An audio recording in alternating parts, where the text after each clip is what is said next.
aspiring to be a different person based on my purchases is a recipe for discontent. Our money is one of the things that makes us most miserable, our relationship with money. I think you gotta have a dream. The School of Greatness. Really? Yeah. Please welcome Lewis Howes. We'll talk about money. Oh. This is a topic everyone seems to want more of. Our relationship with money, yeah. People want more money. Yes. I listened to an interview you did with Sadhguru recently. He was asking you about money, right? Yes. And even then, like we don't have we just have this sort of nebulous idea, because when you and I were both broke, Yeah. $1 million was like, hey, $1 million, right? Life-changing. It's the ultimate. And then you know a lot of broke people who are millionaires. Mm-hmm. Now, broke in many ways. One is they have a ton of debt. Now, personally, I don't ever want debt in my life, ever. Yeah. So I have no car debt, no house debt, no debt, period. Now, I could see circumstances where it makes sense to have a mortgage and Right. things like that, but the average American has 4 credit cards in his or her wallet, $16,000 in credit card debt. 1 in 10 Americans has 10 or more active credit cards. I was one of them in my corporate days. I had 14 credit cards in my wallet. 14? 14. Because every time you go somewhere, oh, Banana Republic? Cool. Let me get the credit card. Yeah, and get that'll the save you discount. 10%. I'd be stupid not to do it. No, I'd be stupid to do it, because now I'm spending stupidly. I'm buying a bunch of things with money I don't have to impress people I don't even know, and I'm buying things I don't even need. Right. Things I don't even want. It's, do I want this, or does someone else want this for me? Was it the advertiser that wants it for me? Or is it, someone on the street who was wearing it and I saw it on them, or I saw it on a mannequin and it's an aspirational purchase. Maybe I'll look as good as the guy in the Lululemon ad. Right. Nothing wrong with Lululemon, but the thing is, aspiring to be a different person based on my purchases is a recipe for discontent. Our money is one of the things that makes us most miserable, our relationship with money. So in the book, we talk about healing that relationship with money, understanding the relationship with money. How do we heal it? And the first thing we do is we realize that our life is out of control. So we are spending money that isn't ours, right?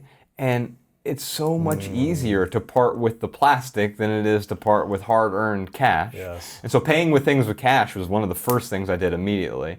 Second thing I did was I got a budget together and actually stuck to the budget, because I realized that if I'm willing to tolerate reckless spending, the way to not tolerate it is to budget for everything. Wow. Because if every dollar has a home, in fact, our friend Dave Ramsey, they have an app called Every Dollar, and it's a great, I used to just use spreadsheets back in the day, but now the Every Dollar app is just a great way. It's a free app people can download, and you can have a budget right there on your phone of every single thing that you spend money on. And by the way, by tracking these things now, you add a little bit of friction to the process. People hear that word friction like it's a bad word, but think about that.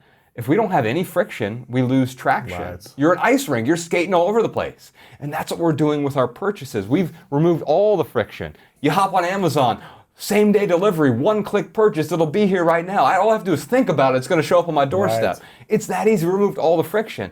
Well, no wonder we're broke. No, we're not just broke, we're broken. We're broken by our spending habits. We're buying a bunch of things that we thought we wanted. But the things that we want aren't the things that we wanted. Everything I ever wanted, or so I thought, ended up being everything I didn't want and ended up getting rid of anyway. What's the thing you wanted?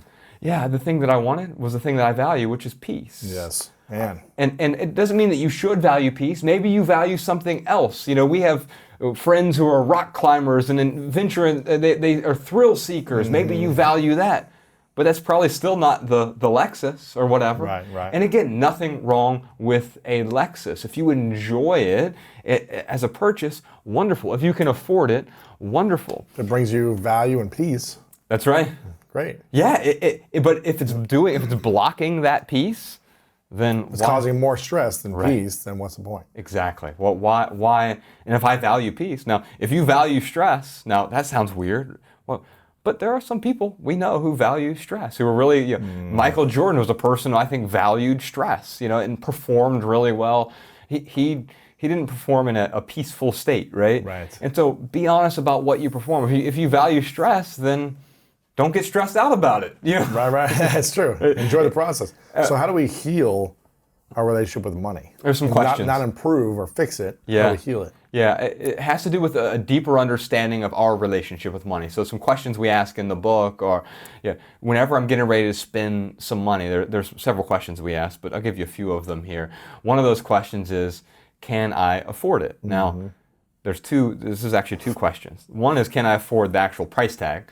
So if I want to buy this widget and it's $100 and I've got $100 in my pocket, great, it means I guess I can afford it. Now if I have to put it on a credit card, I can't afford it. By definition, if you have to put something on a credit card, if you have to finance it, I don't care if it is an SUV or if it is carpeting for your home, whatever it might be, if you have to finance it, you can't afford it. Right. Unless you have, I have a credit card that I pay off every month because I have the cash.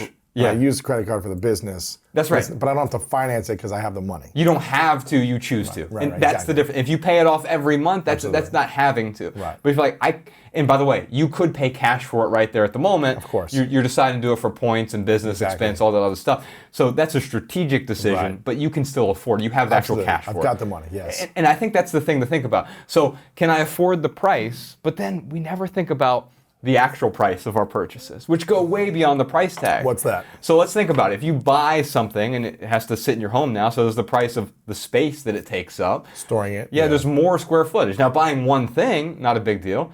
But over time, having 300,000 items, it means I need to have a 4,000 square foot house in order to fit all of these things that are making me miserable. And so I'm paying more for the storage, or maybe literally a storage locker.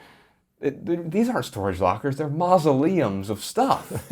Right. We never go and visit those and take out the thing. We pretend they add value. We tell ourselves a story. As a minimalist, everything I own serves a purpose or it brings me joy. Everything else is out of the way, right? And so another question I ask myself, can I afford the true cost of the thing? That's the storage space. But what about the cost of worrying about the thing? Painting the thing, charging the thing, putting gas in the thing, changing the batteries in the thing, the thing getting stolen, I have to replace the thing, insuring the thing. There are all of these other costs. We're like, oh yeah, the car payment, I guess I can afford, it's not a car payment, it's a debt payment. I guess I can afford $400 a month or whatever. But really, is it no, it's the money for the insurance, all these other costs that, by the way, the thing is making you miserable and now you're paying for your own misery. Give you another question. So what's the cost? What's the true cost of the thing? And then, is this the best use of this money? So if I'm spending $100 towards something and I can afford it, and I've decided, yes, I got the space for it, the psychological cost isn't too high, great. But money is a resource. Is this the best use of this resource? Because if not, wouldn't I rather spend this $100 elsewhere, this $1,000 elsewhere, this $10,000 elsewhere? Is there a better use for this money? If not, then great. It makes sense for me to purchase this item. If this thing is going to augment my life, it's going to enhance my life, wonderful. Right, if it serves a purpose, it brings me joy, then great. What would you say some of the best minimalist budgeting tips that you have then once you've created a budget? That people could start to implement and apply in their life where it doesn't feel so overwhelming or such like a huge or should they just cut it all off and go into this minimalist approach? Or should they gradually get there? That's great. There's a couple ways to do this. So I'll break it down for you. So one of the rules, we have the 16 rules for living with less in the book. And one of the rules is the no junk rule. And basically, everything you own can fit in one of three piles. So if you say you go home, someone listening to this or watching this, they go home and they have their 300,000 items, everything in that home can fit in one of three piles. It's either essential, it's non-essential but value-adding, and it's junk. Those are the three piles. Now, everyone has basically the same essentials. Like we all need clothing and shelter and food and silverware and transportation, vocation. Like we have the same essentials, right? Silverware would go up there. I need plates and the essentials are all there. But the non-essentials, this is the area where we get confused by. Non-essentials are things that we could do without. Like I could live without a couch, right? Right. But it adds value to my life. Value, Minimalism is not deprivationism. It's not about going without the things that add value to your life. It's about identifying the things that you need, plus the things that will add value, and then getting rid of everything that's in this third category, the junk. Now, junk are the things that masquerade as something that adds value. Oh, I saw someone else with that and I think I would like it. Oh, you've got that really nice air purifier over there.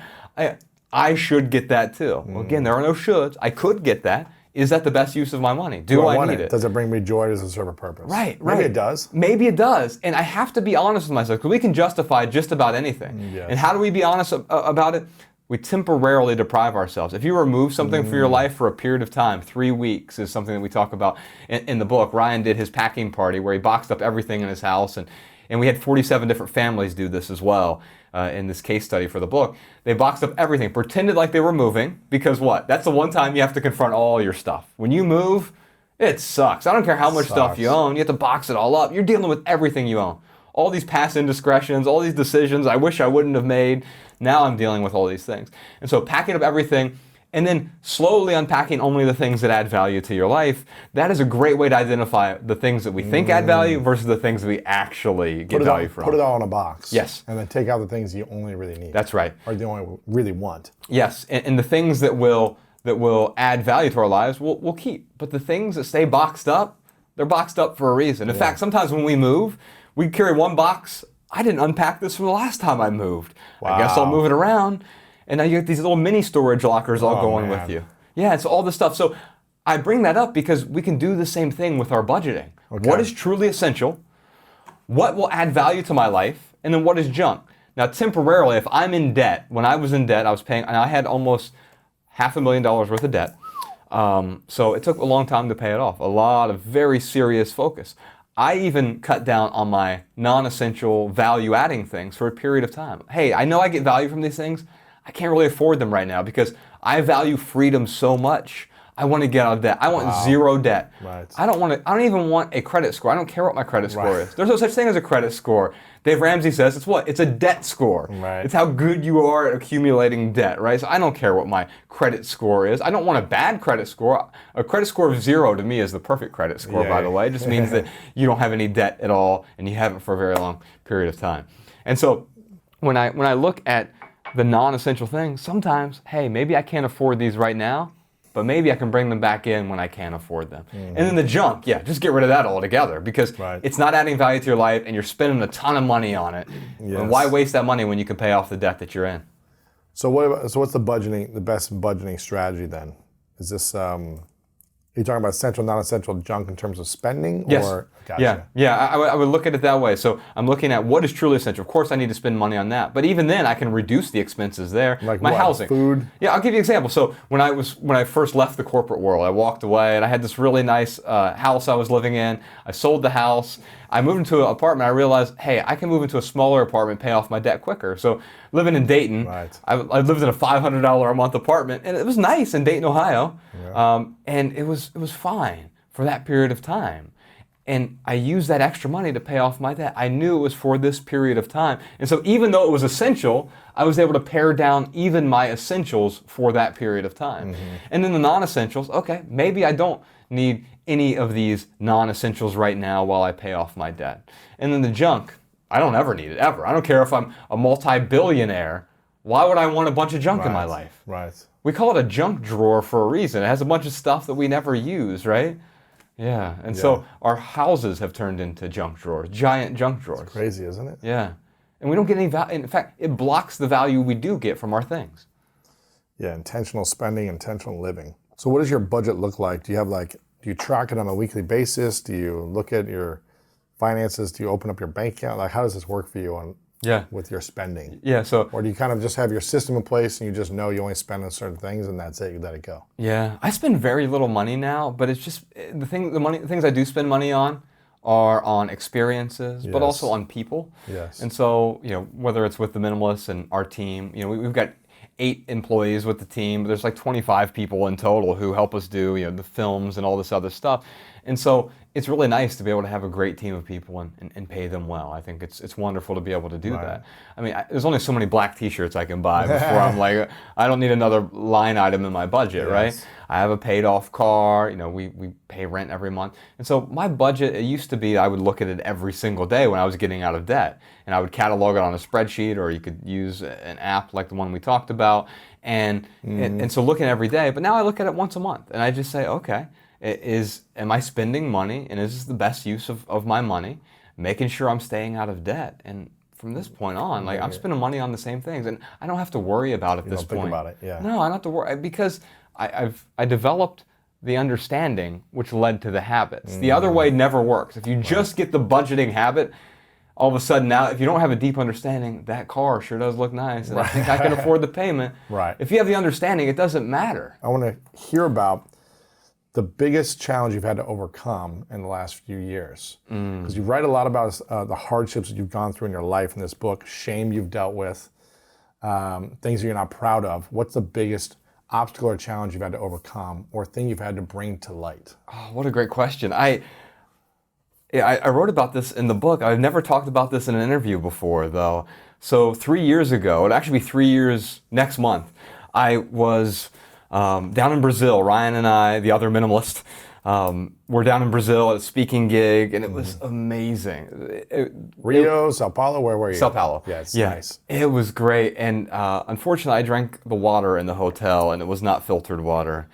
And I got a parasite that just ravaged me. Ugh. I mean, it was awful, and it was awful for many months after that. It destroyed my microbiome, and it made me really appreciate, all of the cliches. Health is wealth. There's this Confucius quote that's in the book that a healthy man wants 10,000 things, a sick man wants but one. Yes.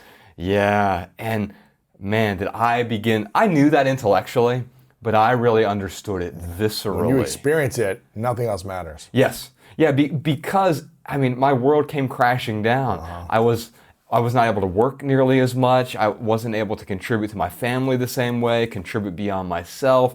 I just didn't feel like me. And it's been a 3-year journey. I'm not even 100% out of it. I'm about 80% out of it now, but there are still days where it is rough. And what you realize is like, oh, everything else is window dressing, man. If you have your health, yes, all the other stuff, it's nice. You can enjoy it, but you can't enjoy it without your health. That's true, man. Okay, so that was the biggest challenge you've had to overcome. That's the biggest challenge I've had to overcome in my entire life, in 40 years on this earth. Yeah, without a doubt. So the summer of 2019, this was about a year after that happened, I went into just a deep depression. Really? Yeah, I took some antibiotics to try to deal with some of these parasitic infections, and it ravaged me. It destroyed me. First time in my life, I actually experienced deep depression. Really? Not sadness, not grief. What does deep depression feel like for you? It feels like you're trapped in a mason jar and you can't get out of it. Like you're just in this giant mason jar and you can see freedom perfectly through the glass. Because I know it wasn't that long ago. I was in perfect health and everything was just right, or so I thought. And then immediately thrust into the depths of a depression so big, so overwhelming, it blankets everything in your life. And I tend to be, you've known me for a while, I'm a pretty optimistic person. And I try to bring that into every positivity and everywhere I go, but I couldn't even bring it into that mason jar that I was trapped in. What are some things that you did to help you get out of the depression, or at least open the top of the jar? I don't know what you had to do first, the first steps, but what are the things you did? Yeah. And what are some things people can do if someone they're close to is experiencing that? Yeah, I experienced a healing over these last 3 years. I think one of the things we look at is we try to fix our problems. Yes. How do I fix this? But it doesn't work that way. Or how do I improve my situation, right? But of course, if you break your arm, you're not talking about how do I improve my arm? I just want to heal the arm. And so I think sometimes a lot of it has to do with what we don't do. We're so caught up in the doing. How do I do this to improve my life, to fix my life, to solve my problem? The thing I learned deeply over the last few years is that the solution is often the problem. And what I mean by that is or the prescription is the problem. You can say that as a metaphor, but also literally, like in my case, a prescription sort of ravaged my gut even more. Quite often we're trying to fix things through how-tos and prescriptions, through more doing. And I found that sometimes it's about doing less. Yeah. Because doing less isn't about the doing, it's about the less side. That's how we heal. Ryan, he broke his back, 5 vertebrae in his back skiing a couple of years ago. That's got to be painful. The biggest bruise I've ever seen in my life. And I think first inclination, because he's a very type A, I'm going to get this done. How do I improve this? How do I fix this? And the doctor's like, you fix it by healing. By doing nothing. By doing nothing. Yeah, sitting, resting. That's how you heal. And quite often it was like, I can't do my way out of depression. I'm going to have to sit through this. There's an old Buddhist maxim about before enlightenment I was depressed, after enlightenment I was still depressed. Right. And yet how we react to that changes over time. If we see it for what it is, then it doesn't have the same power over us anymore. Yeah. So how did you learn to heal? I learned that the more action I did, the farther I got away from healing. Like if you break your leg and you keep running on it. It's gotta hurt. Right. And so I learned that in order for me to heal, I had to set aside the programming, the preconceived notions that I'm going to improve my way out of this. By doing something. Right. Yeah. Think about a newborn baby. I've got a daughter now, she's 8. But when she was a baby, they're born, they're perfect, right? We don't think about improving a baby. That sounds crazy. If you had a kid next year and hey Louis, how are you planning on improving your child? You'd be like, what are you talking about, you weirdo? Yeah. And yet we do that to ourselves all the time. What are the 7 ways that I can improve my depression, right? And I understand why we want that, because I'm a problem solver. But quite often the solution ends up being the problem, because it's like, in medicine, they call it palliative care, right? It's like it's putting a balm on the pain. It relieves the symptoms, but it doesn't actually cure you. It doesn't heal the root. Exactly. And so the solving of the problem actually has to do with identifying, understanding the root of the problem. So what was the root for you? The root for me, was this terrible parasite infection that I had. So I had to deal with that. And so I've worked with some great infectious disease doctors to work through that. But it also made me realize that a lot of the things that were making me anxious were causing the discontent, the anxiety, the overwhelm, all of these sort of negative, I say negative in quotes, negative emotions that we try to suppress, we try to avoid. We run away from those things. We run away from misery and we seek pleasure. It's in the fiber of our country here in America, right? The pursuit of happiness. It's your right to pursue happiness. Well, what kind of nonsense is that? The pursuit of happiness is actually the problem.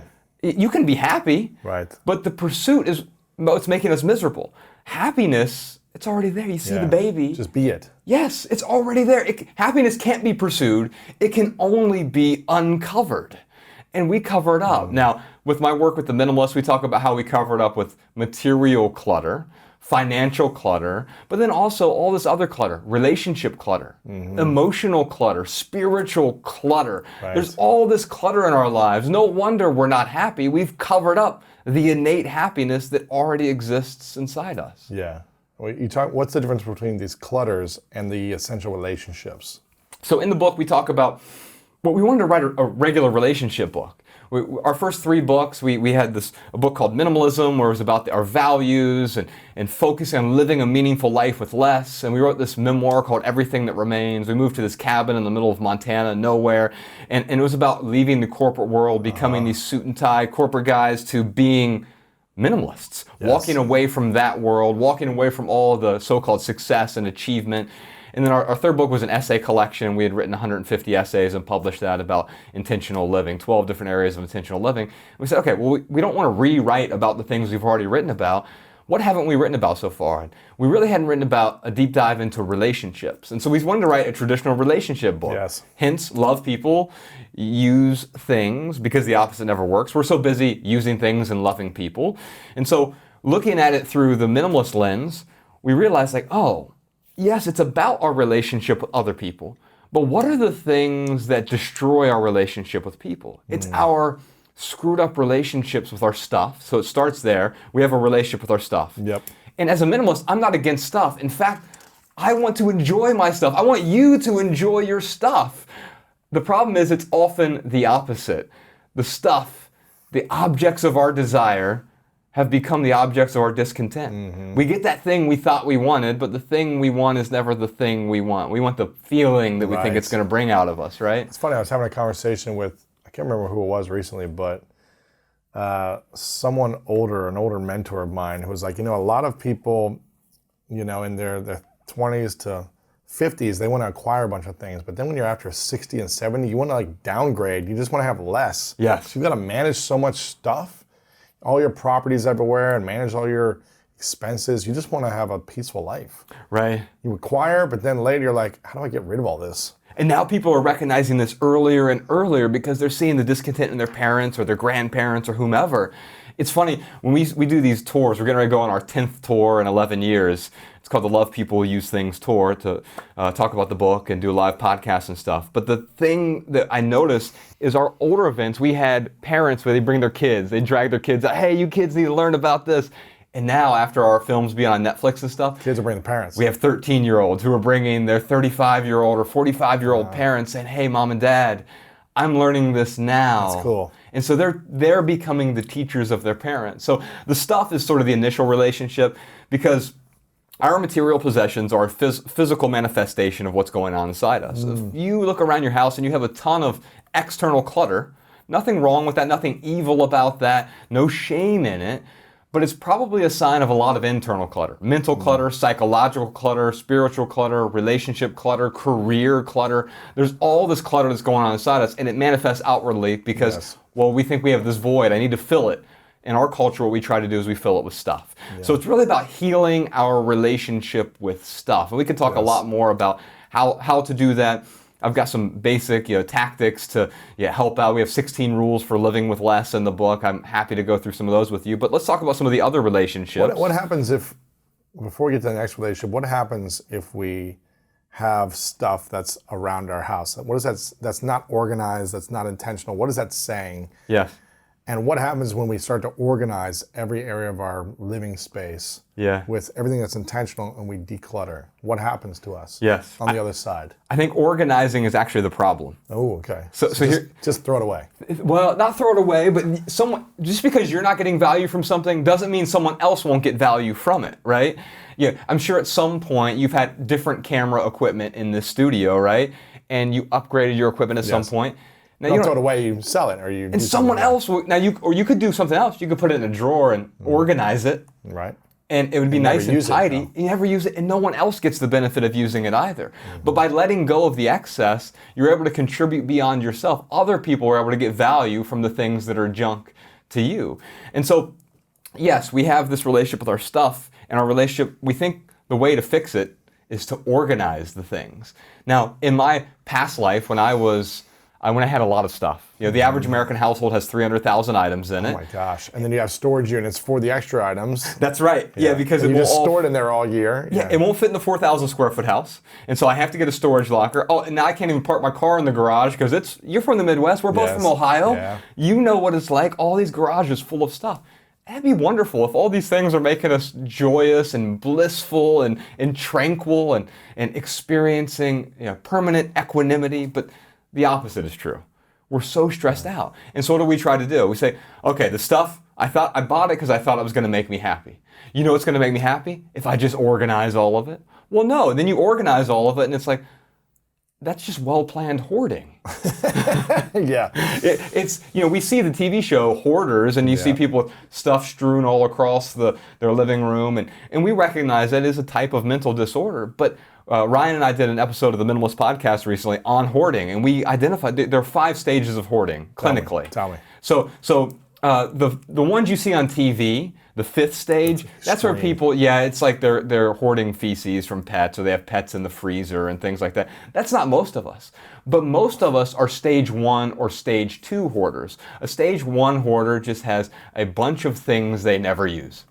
Well, isn't that most people? Right. That's stage 1 hoarding. Yeah. And so most of us are stage 1 hoarders. I certainly have those tendencies. Even still, I want to buy things I'm never going to use because I see it in an ad and I'm enticed by it. A stage 2 hoarder will sometimes have things that get in the way of the things that are useful to them. And so when you think about that, it's like, oh, as a minimalist, I actually get far more value from the few items that I own because I don't have a bunch of excess that's getting in the way of that. So organizing your stuff is not the key. The best way to organize your stuff is to get rid of anything. Yeah, to get rid of anything that's not serving a purpose for you. Interesting. Okay, that's stage 2. What's stage 3? Yeah, so stage 3 hoarding, you start to block off rooms occasionally where you can't even get into a room. Stage 4 is where you see like paths where you can just get through the stuff. And then stage 5 is where it's really extreme. You can't sleep. Yeah. It's on your bed. Yeah. There's no space. That's right. That's right. And so we have these stages of hoarding. We think, well, I'm not like that. It's like, well, do you think they got there overnight? I don't think everyone's years. Right. And by the way, if your stuff is making you happy, I'm not here to tell you to get rid of it. Quite the opposite. If you're using your things to enhance your experience of life, you have a really nice car. Louis, I've been in it before. It's great. You seem to really enjoy that car. Absolutely. You get value from it. That's awesome. Let's celebrate that. Right. But I used to have 3 luxury cars. Well, why? Because of the narrative I told myself. I'll buy the Lexus. It'll make me a better version of me. It'll complete me. It'll improve me. These are all lies that we tell ourselves. Is the Lexus the pursuit of perfection, or is that Mercedes? I think it is. Yes. The pursuit of perfection. Which, nonsense, right? It's a nonsense statement. You can be perfect. Perfect is already there. As we just mentioned, the baby is perfect. We've just imperfected ourselves throughout our entire lives. Nature is perfect. And yet, we've gotten so far away from our nature that we are miserable. And so the first Lexus didn't do it for me. You know what will? The second Lexus. Right. So I got a second Lexus. And then I got a Land Rover. And I realized maybe it isn't the next car, the next purchase, the next thing. Happiness is not around the bin, right? And so I had a unfortunate relationship with stuff because I grew up really poor, a lot of abuse in the household, a lot of poverty, food stamps, government assistance. Thought the reason we were unhappy is because we didn't have a whole lot of stuff. And so, of course, getting all the right things will make me happy. Yeah. That didn't work. Now, the problem is we think that decluttering all the stuff will also make us happy. No. Because you can get a dumpster, throw all your stuff in it, and afterward you can be like, well, wait a minute. Where's the happiness? Is because the pursuit of happiness also doesn't work. Clearing the clutter does what? It makes room to focus on what is actually meaningful to you. So how do we find happiness? Yeah, it's already there. It's uncovering it, right? And so recognizing, think about the last 3 times you were the happiest. Now, don't mistake pleasure with happiness. I'm not against pleasure. I'm all for pleasure. What's the difference? Okay, so pleasure is an ephemeral pursuit. I can have pleasure right now. I can go eat a piece of chocolate cake right now. Ooh. Delicious. Pleasure. Yeah, I'm going to get pleasure from it. If I do that every day for every meal, I'm going to get sick. Yeah.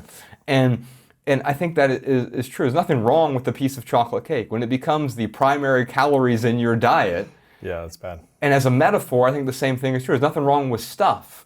When we get all of our joy or pleasure from the stuff, we mistake the pleasure for joy, by the way. That's not real joy. Right. Then we get really confused. We think those things are going to make us happy. But no, they're not going to uncover the happiness that's already inside you.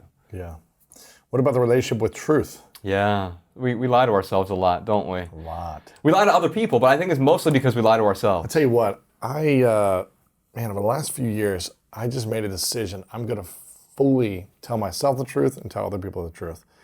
And I used to kind of just not share certain things. I didn't think I was lying, but I was kind of holding back, and I would hold back with myself. But the more I do it with myself, I just feel so much more at peace.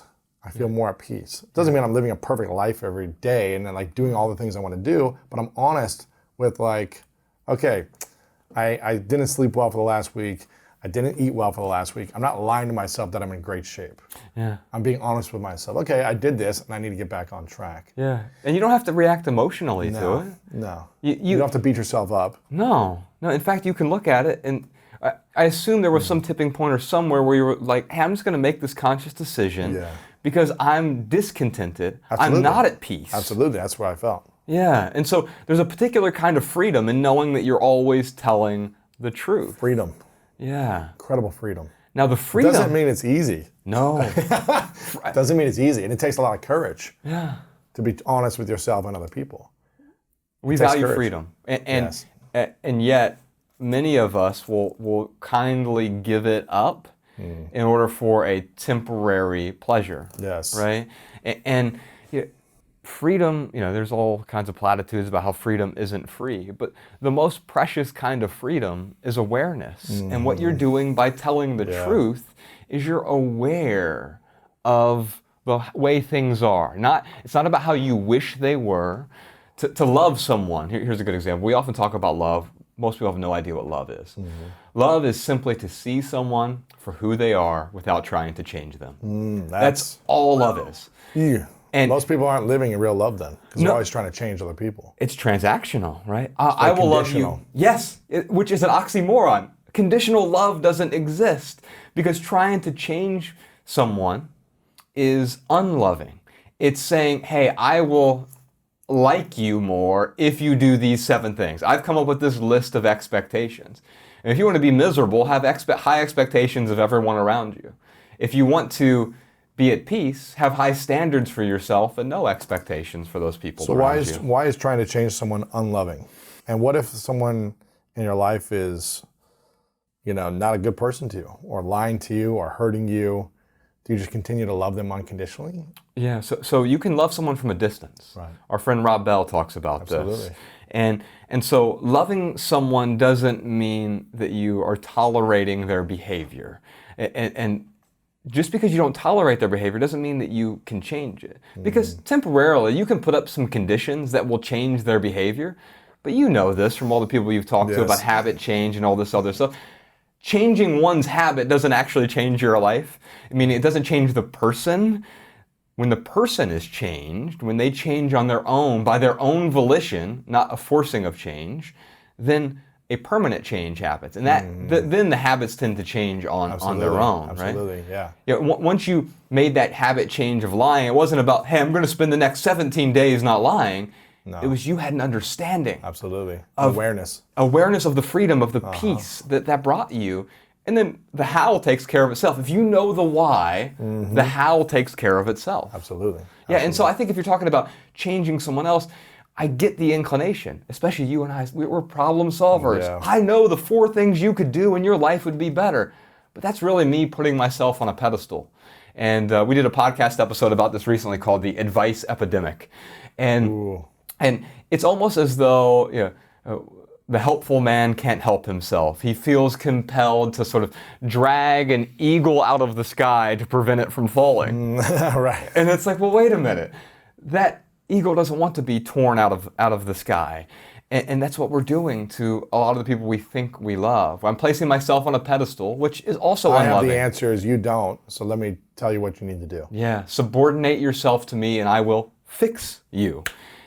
That's creating more problems, What can we do to empower someone close in our life, a friend, a family member, or a loved one who is struggling, and we don't want to see them suffer anymore? What can we do to empower or support or lift up without trying to fix? You can help them understand what is their outcome, and then also there's 2 questions I always ask. What is the outcome, or what are you hoping to gain out of whatever you're doing? If it's a behavior or whatever. Now, some people, they may want to change their behaviors intellectually, but they don't understand in their heart yet. They don't have it in their viscera, right? And so if you understand something intellectually, you might change a few things, but you're not actually making the change. Yes. And so how the question I have here is, how do we help them understand this change in their heart? And that comes through awareness. So a few questions. One is, what do you hope to gain, or what is your outcome here? And then second is, what are you willing to tolerate in your life?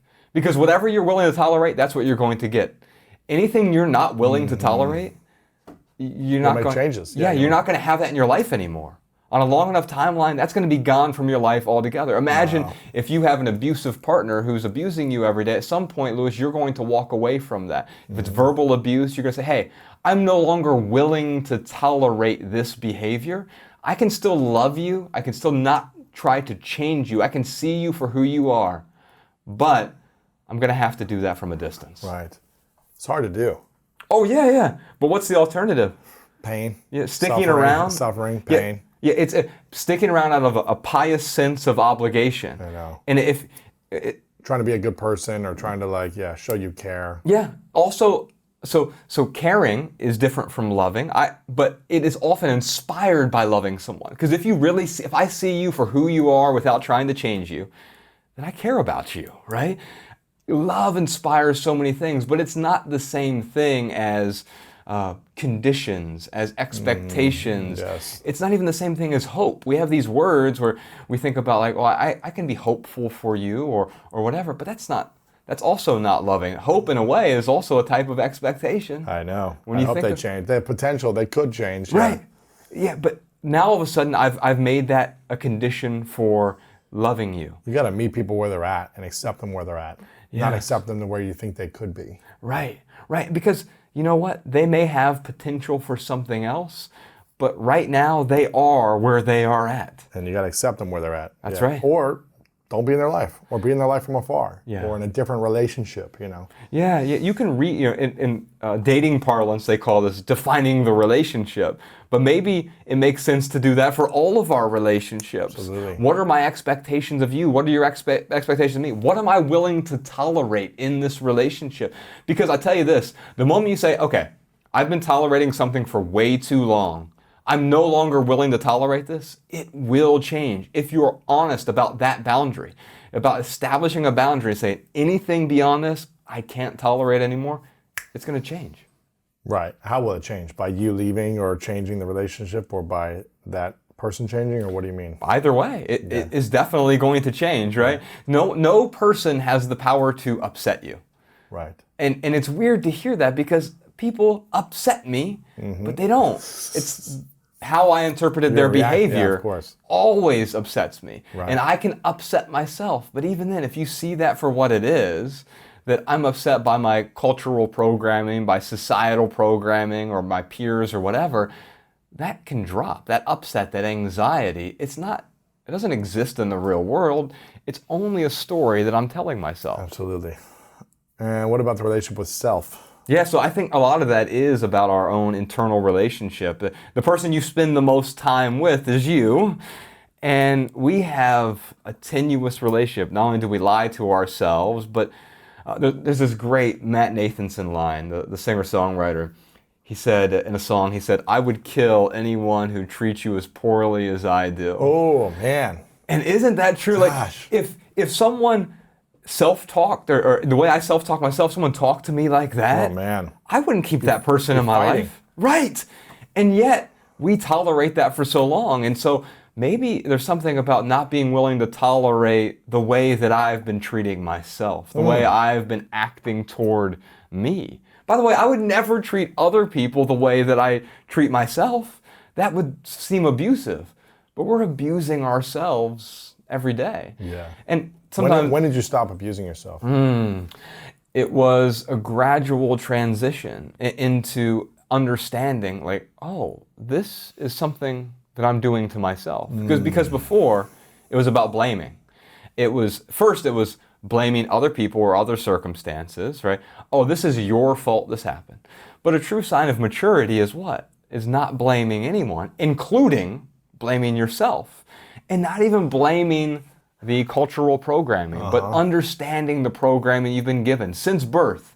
Growing up in Columbus, Ohio, your community had a particular way of living. And they instilled that in you because they thought it was the best thing there was. They thought there were a lot of things that you should do, and we end up shoulding all over ourselves, as they say, because of everyone else's expectations. You should do this, you shouldn't do that, you should eat plant-based, you should, and whatever it is. Some of these things might improve your life, but there aren't any shoulds in life. There are a whole bunch of coulds, a lot of possibilities for you and your future. And understanding, the self chapter, in many ways, you could even consider it a health chapter, in the sense, not just diet and exercise, although we talk about the minimalist diet in there.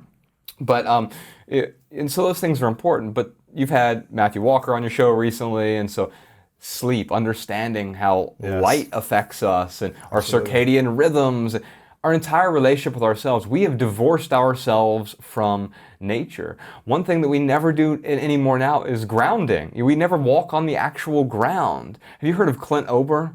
No. I'd love for you to have a conversation with him. Clint Ober. Yeah, he wrote a book called Earthing that totally changed my life and my relationship to nature, because I've always had an allergy to like people walking barefoot. Look at these hippies or whatever. You know, like, I just never really resonated with me. I grew up, there was a lot of concrete and not a whole lot of nature, and I looked at it like, I don't kind of get this whole people walking around barefoot. And then I realized, like, oh, in 1960 we developed rubber, and now we have rubber. I mean, my shoes have rubber soles on them, right?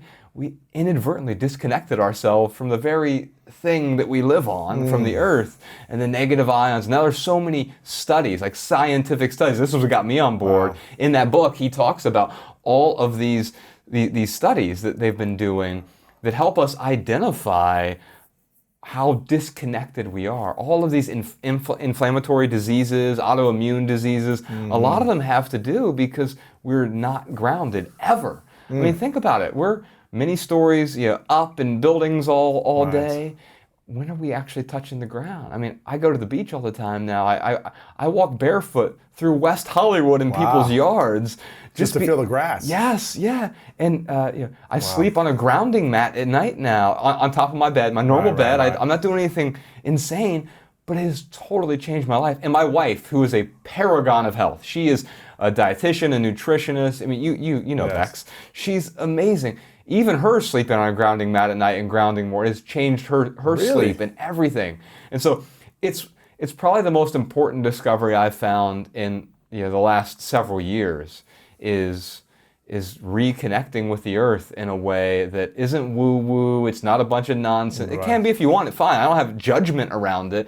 But for me, it took understanding the science behind it to really get on board. So how do we create a better relationship with values? I think most of us don't even have a relationship with our values. We don't know what our values are. Or we have what I call lip service values. Like if I walk up to the average person on the street, I say, what do you value? And it's a person who's relatively articulate. They'll walk up to you and they'll say, well, I value my health.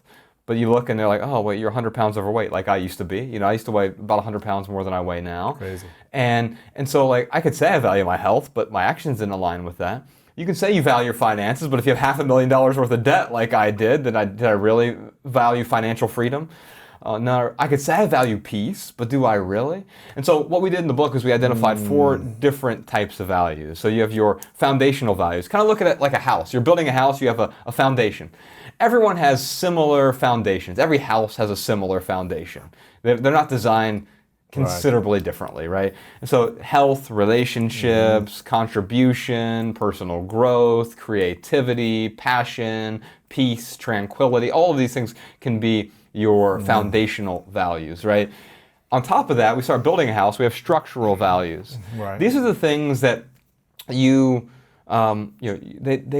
start to develop. They're going to be different for you and me because the shape of your house might be a little bit different from mine, right? And these are things that you value that I might not value, and that's okay. You're not right for valuing something differently from me, and vice versa. And so we have these structural values, things that sort of prop up our house. So things like freedom or autonomy.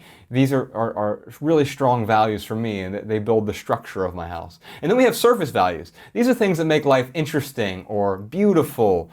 Our friend Erwin McManus says that beauty is essential. And so it's not that these values are simply a facade. They create the facade, and that's an important part of what we're doing, as long as we're not focusing solely on the facade. If our house is rotting with termites, or a better analogy, say your house is on fire, you're not going to improve the house by painting it one more time, right? You got to put the fire out. Right. So you got to deal with the foundation and the structure first, and then understanding, like, what are my interests? What are my hobbies? What are my desires? These things are what make life interesting. And you and I might have radically different surface values, but that's what makes the relationship passionate even, because, Absolutely. Oh, wow, fascinating, you're interested in that? Here's what I'm interested in. Tell me what you're passionate about. And all of a sudden, it totally changes the trajectory of our conversations. Because it used to be, when you meet someone, you say, what do you do?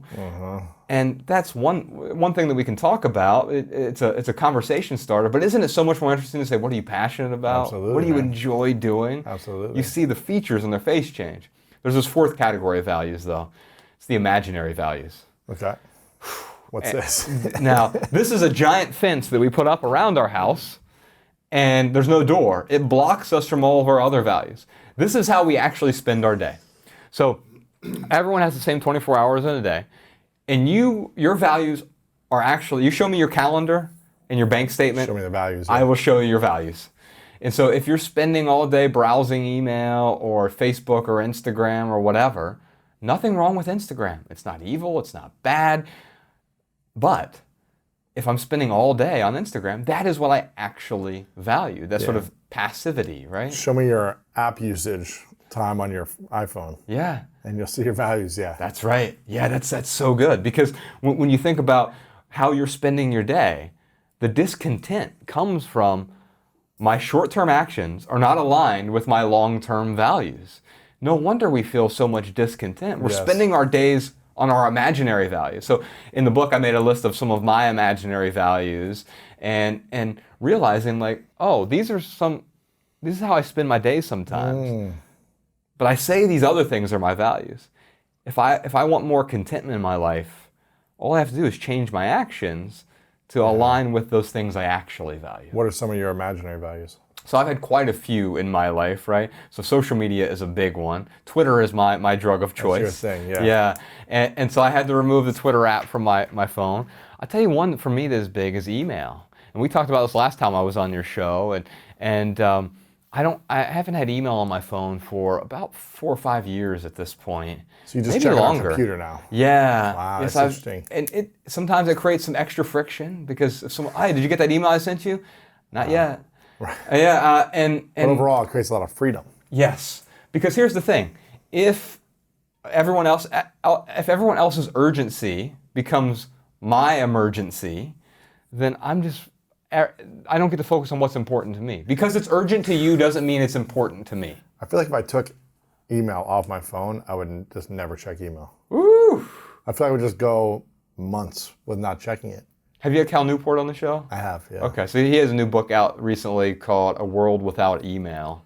Yeah. What would we do? Yeah. How would we communicate? That's a great question. I don't We know. need documents or this would be...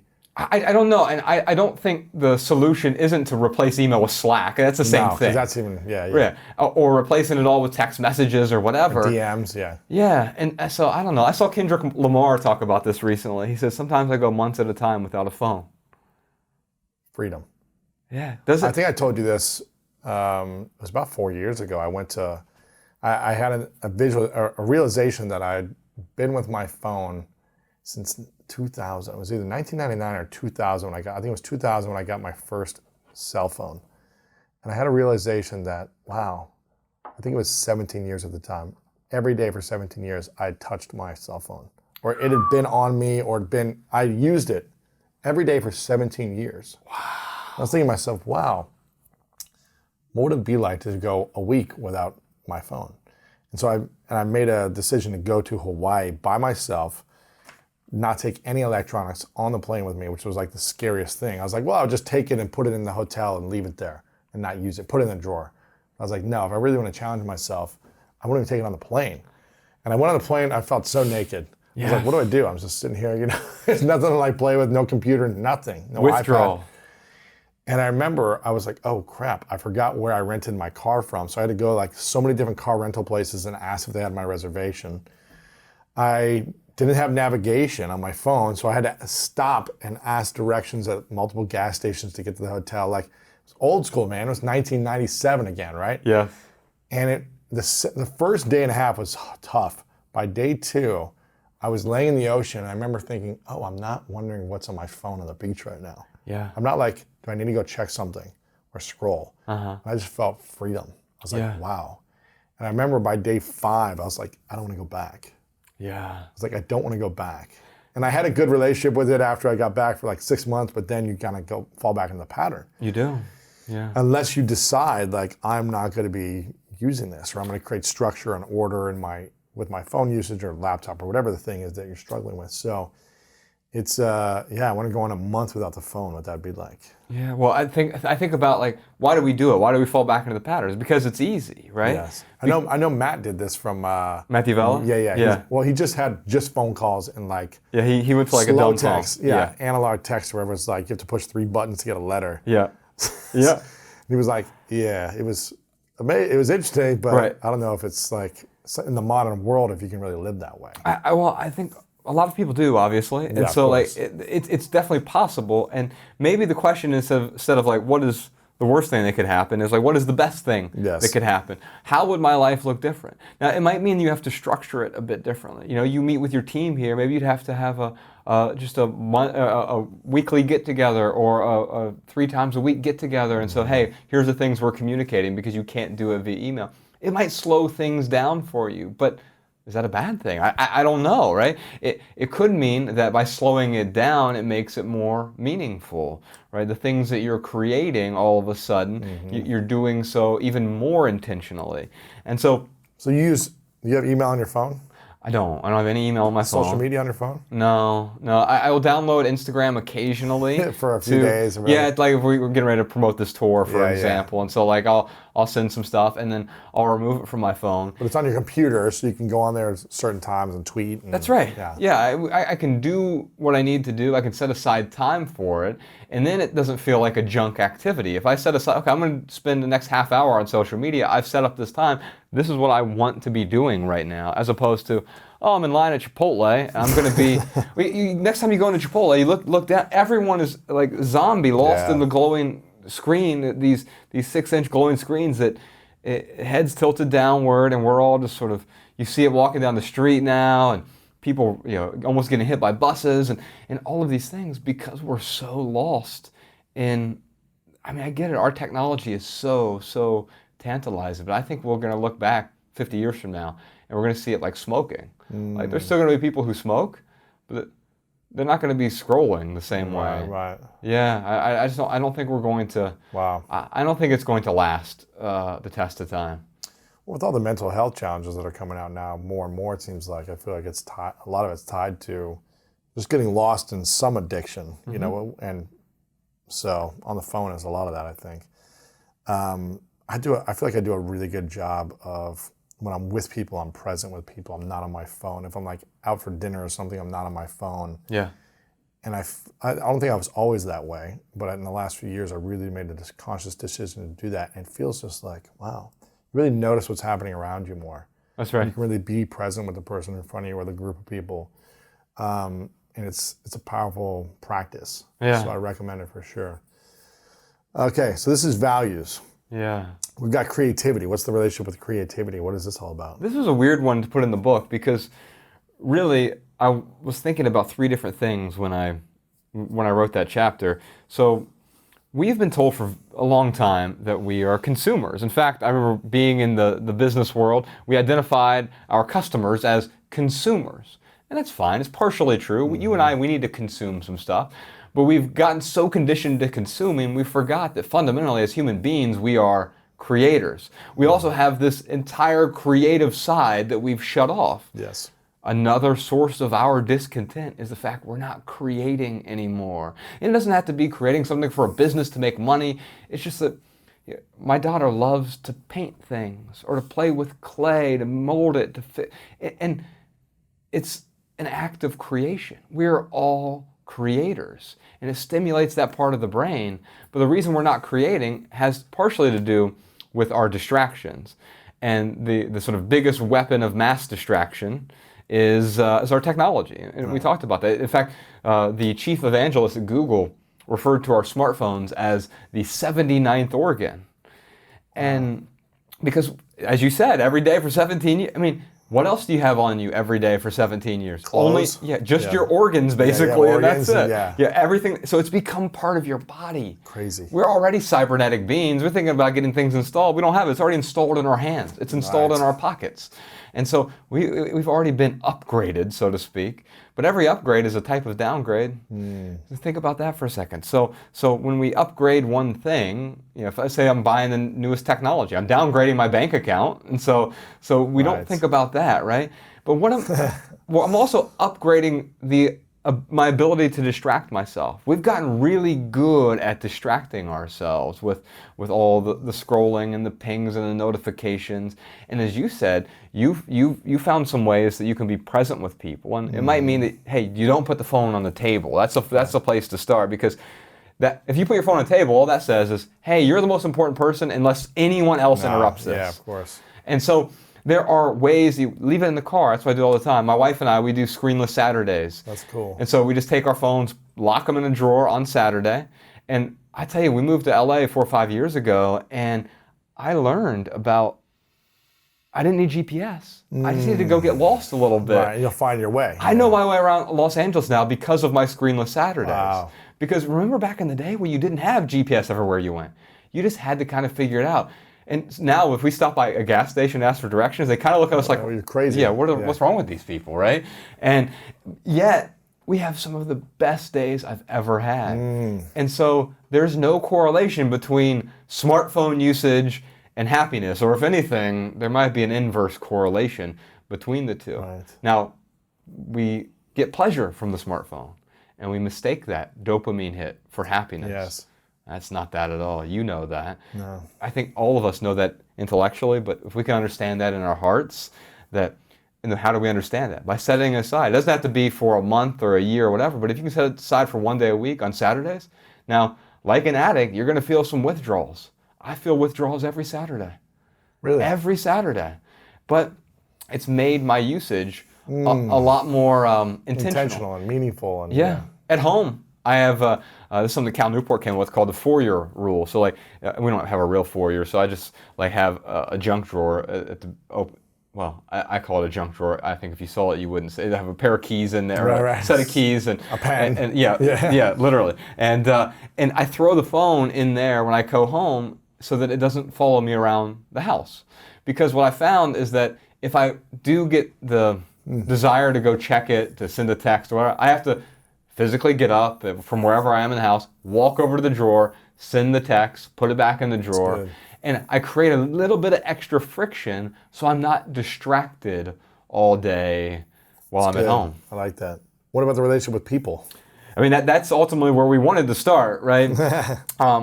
I forsook people for the longest time. I did the opposite of the book's title. I used people and I loved things. Really?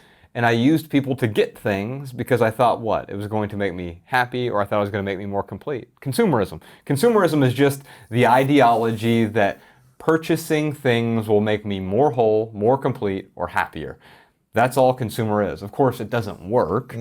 And so we try these other sort of things that we think are going to make us happy. It's like, okay, maybe I'll trade the purchases for more clout on social media or whatever. It's all the same sort of pleasure chase. Yes. And so using people to get those things makes us miserable.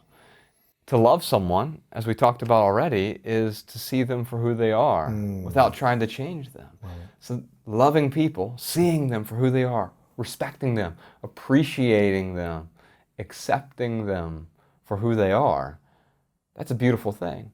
And then we can get something out of our things. I'm not anti-thing. Yeah, I don't live like a monk. I live like a minimalist. Right. And a minimalist really enjoys his or her things. My wife and I and our daughter, we don't own a whole lot of stuff. You come to our house though, and it's not like, oh, I just walked into a monastery. Right. No, you walk in like, it looks like they have organized their stuff. Well, no, we didn't organize it. We just got rid of the stuff that was in the way. And then it just stays organized as a result. Yeah, it's just intentional living. Yeah. Yeah, and so I'm much more intentional about my relationships now. How can I add value to other people's lives? How can I contribute to the greater good? How can I love people? And how can I not change them? I know one of the 3 truths I shared with you last time was you can't change the people around you, but you can change the people around you. Yes. And we start the last chapter off with that sentence, actually. So the people chapter is really about not trying to change other people, but also you can surround yourself with people who have similar values to you, people who will empower you, and you can identify what a meaningful relationship looks like for you. You can restructure your relationships in a way that will serve you and will allow you to serve others. And relationships that don't drain you, but they empower you. They actually aid your freedom Right. in some way. What if you're in a relationship with someone that doesn't want to be a minimalist? Yeah, that's fine. And but you love this person, you want to be with them, but they don't share the same value as you wanted to transition this to your life. How do you make the relationship work? Yeah, so I look at it as a continuum. Like my wife values different things from me, especially on the surface values, right? And so in our home, we would own far fewer things if it was just me by myself, right? And however, I also have recognized that she gets value from certain things. And it's not up to me to say, hey, you shouldn't value that. Same with my daughter, right? Like, oh, what? I don't get value from toys, so you shouldn't either? Right. Yeah, well, that's being a dictator. And so recognizing, so here's a stat for you. The average kid has about 300 toys, plays with only 12 of them. And So you just have 12. right. Or 20. Basically, yeah. And it's like, and what she has learned, my daughter, Ella, she has learned that, oh, if I'm not playing with this anymore, some other kid might want to play with it. And so instead of holding on to it, wouldn't it be cool if I gave this to some other kid? That's an understanding about it. It's not just about me. And little kids are even able to understand that. For some reason, as adults, we've said, oh, no, yeah, but I'm different. I can love my things. And okay, we have a language problem, right? Like we say, I tell you that I love you, Lewis, but I also love my toaster. Like, oh yeah, it's a great toaster, I love it. Right. Well, yeah, up in Canada and the Nunavut region, they have the Inuit dialect up there. They have 53 words to describe snow. Huh. We have one word for love. Yeah. And so we apply it to I love my wife, but I also love burritos. Right. And it's like, Right. well, wait a minute. What do I mean? know. One means extreme like. I really like this thing. Now the other, quite often we mean attachment. That's not love either. Being attached to someone is really, that's a nice word to say, clinging, by the way. We talk about our attachments. We're really talking about the things we cling to. But clinging isn't loving someone. Because what if my wife tomorrow wants to say, hey, I don't want to be in this relationship anymore? I can still love her, even if she doesn't want to be in the relationship. Right. Because loving someone isn't trying to change them, to hold on to them, to trap them. That's a prison. It is a prison. Yeah. I've been there before. Yeah. It's no fun, man. That is no fun. So there sounds like you would have a lot less things in your place if it was just you. For sure. But you value and appreciate and love your relationships. And so you're willing to be intentional, but also be flexible. Yes. It doesn't have to be this extreme way. I'm not dogmatic. Yeah. Now, I'll tell you this. Intentionality is contagious. Right. And so when my wife and I started spending time together, she realized the way that I question my things might benefit her as well. And so instead of telling her the things she should have or shouldn't have, a question that we start the book out with is, how might your life be better with less? Now, it sounds like a how question, like a how-to question, but it's really a why question. Right. Why would your life be better with fewer things? What are the benefits of simplifying? Because the benefits are different for everyone. If you simplify, it just might be, oh, I have a tidier house. Someone else, it's like, oh, you know what? I have a ton of debt. I need to pay off my debt. And for someone else, it's just like, you know what? I'm sick and tired of the burden of my things. Whatever the benefits are for you, you have to identify that, because that why helps you identify the how. Absolutely. You don't need a video from me about the 67 ways to declutter your closet. Everyone knows how to declutter your closet. The problem is not a shortage of decluttering tips. Everyone knows how to declutter their home. The problem is we don't understand the benefits of simplifying. If you understand that, as my wife did when we first got together, then it happens on its own. It's a natural progression. And she'll still value things differently from me. Whether or not she's a minimalist, it doesn't really matter. I call myself a minimalist because it's a thing that helps people understand, but it's the only ism I know, minimalism, without any dogma behind it. Right. I wish there was a list of here are the 100 things that you could own to make you happy, but it just doesn't work that way. Right. Excited for this, man. Love people use things because the opposite never works. This is a powerful guide to help you really deepen your relationship with all the things in your life, the people in your life, and yourself. So I hope people get a few copies of the book. Again, love people, use things, because the opposite never works. Make sure to pick up a few copies. You're going on tour. They can go to theminimalist.com, your website, and see the tour. Yeah. All the dates, where you're going to be at, all over the country, right? 20 cities, yeah. 20 all over cities, the place. all up till what, January, February? Yeah, yeah. So you'll be on tour for many months, Right. which is exciting. You're on Twitter occasionally. Yes.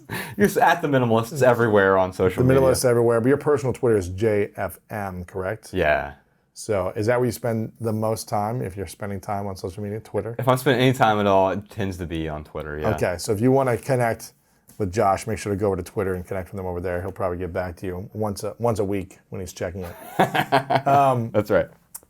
You shared your previous truths in the last time we interviewed you, but I'm curious if they're the same things. So if this was your last day and all your work had to go with you to the next place or wasn't here anymore, and you had 3 lessons to share with the world, or 3 truths, what would be those 3 truths? Yeah, so last time I wasn't prepared for this, and I gave you 3 that I really, really like, and I think they're great. So the first one was let it go, it's just stuff. Yep.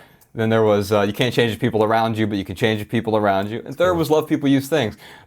I'll give you 3 more just for fun. So the first one is letting go is not something you do. Letting go is something you stop doing.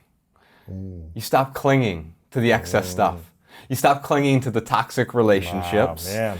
You stop clinging to busyness, thinking that busyness makes me who I am.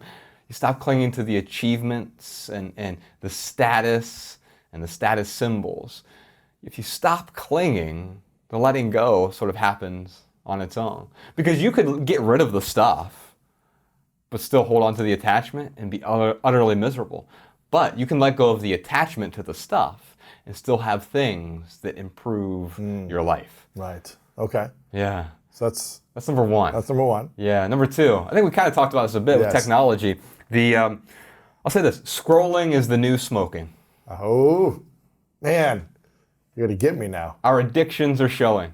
So every time you go somewhere, you'll start to notice it, man. Because here's the thing: 50 years ago, you lit up a cigarette in the middle of a restaurant, no one said anything, right? Right. Imagine going to Whole Foods right now and lighting up a cigarette. They would look at you like you're insane. Like you're an alien. Yeah, what's wrong with you? And yet, all of us are interrupting each other with our devices. You know, you see a family of 6 and they're not with each other. Over dinner, yeah. Yeah, they're not with each other, they're with their phone. They're with this glowing screen. And so what I've learned is that we are treating our technology the same way we're treating cigarettes. And I think 50 years from now, we're going to use it completely differently, because we're going to realize the sort of, cigarettes gave us lung cancer. There's a different kind of cancer we're getting, not literal, but a metaphorical, cultural cancer that we're getting from constantly scrolling on these devices. So scrolling is the new smoking would be my second one. And then third, your happiness is moderated by your expectations. So if you want to be unhappy, have more expectations. Right. Expect more from people around you. Expect people to meet all of your demands, and you'll walk around miserable all the time. But the happiness that's already inside you, it can be uncovered by having fewer expectations. That's true. That's a good one. I just interviewed Mo Gadot, who had a book called Solve for Happy. I believe that was the name of the book. And he has an equation that's event minus expectations equals happiness. Ooh. Yeah, it's just, if you can let it go of both of those, I guess. There's an event that's going to happen, your expectation around it. You let go of that expectation, you'll be a lot happier. So That's beautiful. Powerful stuff, man. Before I ask the final question, Josh, I want to acknowledge you for constantly showing up and living your values, living your truth. You reveal a lot of new things in here that you haven't talked about in the past, that you've been afraid of talking about, a lot of shame, a lot of insecurities that you're opening up about now. So I acknowledge you for really sharing more of these things that, for whatever reason, now is the time to share them. And I hope people get to learn more about them in here. And for continuing to be a guide. When the world gets sicker and sicker around devices, addictions, consumption, you continue to be a healing guide for doing less, buying less, consuming less, so we can be our full selves, so we can be happy without having to do things to be happy. So I appreciate you being the healing guide in the world, man. We need more people like you. Final question. What's your definition of greatness? I think true greatness is loving. And so, because greatness without love seems like a type of failure to me in a way. Because we can see someone who has achieved what is ostensible greatness, but if there's no love there, I'm not talking about romantic love, like that's fine, but I'm talking about just the love of people. Yeah. The love of the world, the love that is in me. You know, there's this great saying, it's an old platitude, but it's, I'm not in love, love is in me. And so I think greatness is loving. If you enjoyed that interview, then I know you'll love what we have coming up right now. I read your story about your mom going through a challenging experience and your marriage going through a challenging experience. Sure. Can you tell us why you got into minimalism?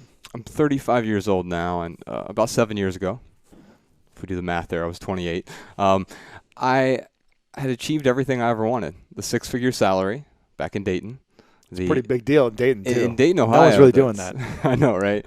And so I had the six-figure salary. I had the big suburban house with more toilets than people, and I had the closets full of expensive clothes, the luxury cars, plural. You know, all the stuff that was supposed to make me happy. And I didn't necessarily feel fulfilled, but I knew I was always one promotion, one paycheck, one purchase away from achieving happiness someday in some hypothetical future that was just around the corner. And if I could get this, then I would be happy. And that started well before that. I mean, I grew up really poor in Dayton on welfare and food stamps, and we didn't have a lot of money, and there was a lot of drugs and alcohol in the house, and it was, you know, a dysfunctional household before that word dysfunctional was cool. And so so we grew up really poor, and I said, I don't want to live this life, right? And so by age 18, I circumvented the whole college path and just went and got a sales job. And I realized... You didn't go to school? No, yeah. I just realized... I almost dropped out of high school. And I realized that if I worked 6 or 7 days a week, 60, 70, 80 hours a week, you can make good money, even as a 19-year-old, right? You're in sales, and I was making $50,000 a year by age 19 in Dayton, Ohio. And you're like, okay. But then I noticed that I was spending $65,000 a year. Right. And I had my first experience with debt at age 19. And I said, oh, okay, well, I thought $50,000 a year would make me happy. Not student loan debt, a different type of debt. Right. Yeah, it was credit card debt. Yes. It was just consumer debt, right? You know, there's $12 trillion in consumer debt in our country right now. $12 trillion. That's not including student loans. No, that part of that is student loans. So student loans, mortgages, cars, credit cards. You know, the average American has 4 credit cards in his or her wallet. Oh my gosh. The 1 in 10 Americans has 10 or more active credit cards in his or her wallet. 1 in 10 Americans has 10 or more. Yeah, I had 14. And so I continued to climb that corporate ladder because I realized that you know what? $50,000. I thought it was going to make me happy, but it's not. I'm spending 65. Maybe I need to adjust for inflation. Sure, right? Sure. So and when I started making $65,000, of course I was spending $80,000. That's not enough. And it's never enough, right? And so by the time I was making 6 figures, I was spending even better than that. So I had massive amounts of debt. I had 6 figures worth of debt, not counting my mortgage. If you have my mortgage in there, it was about $500,000 in debt.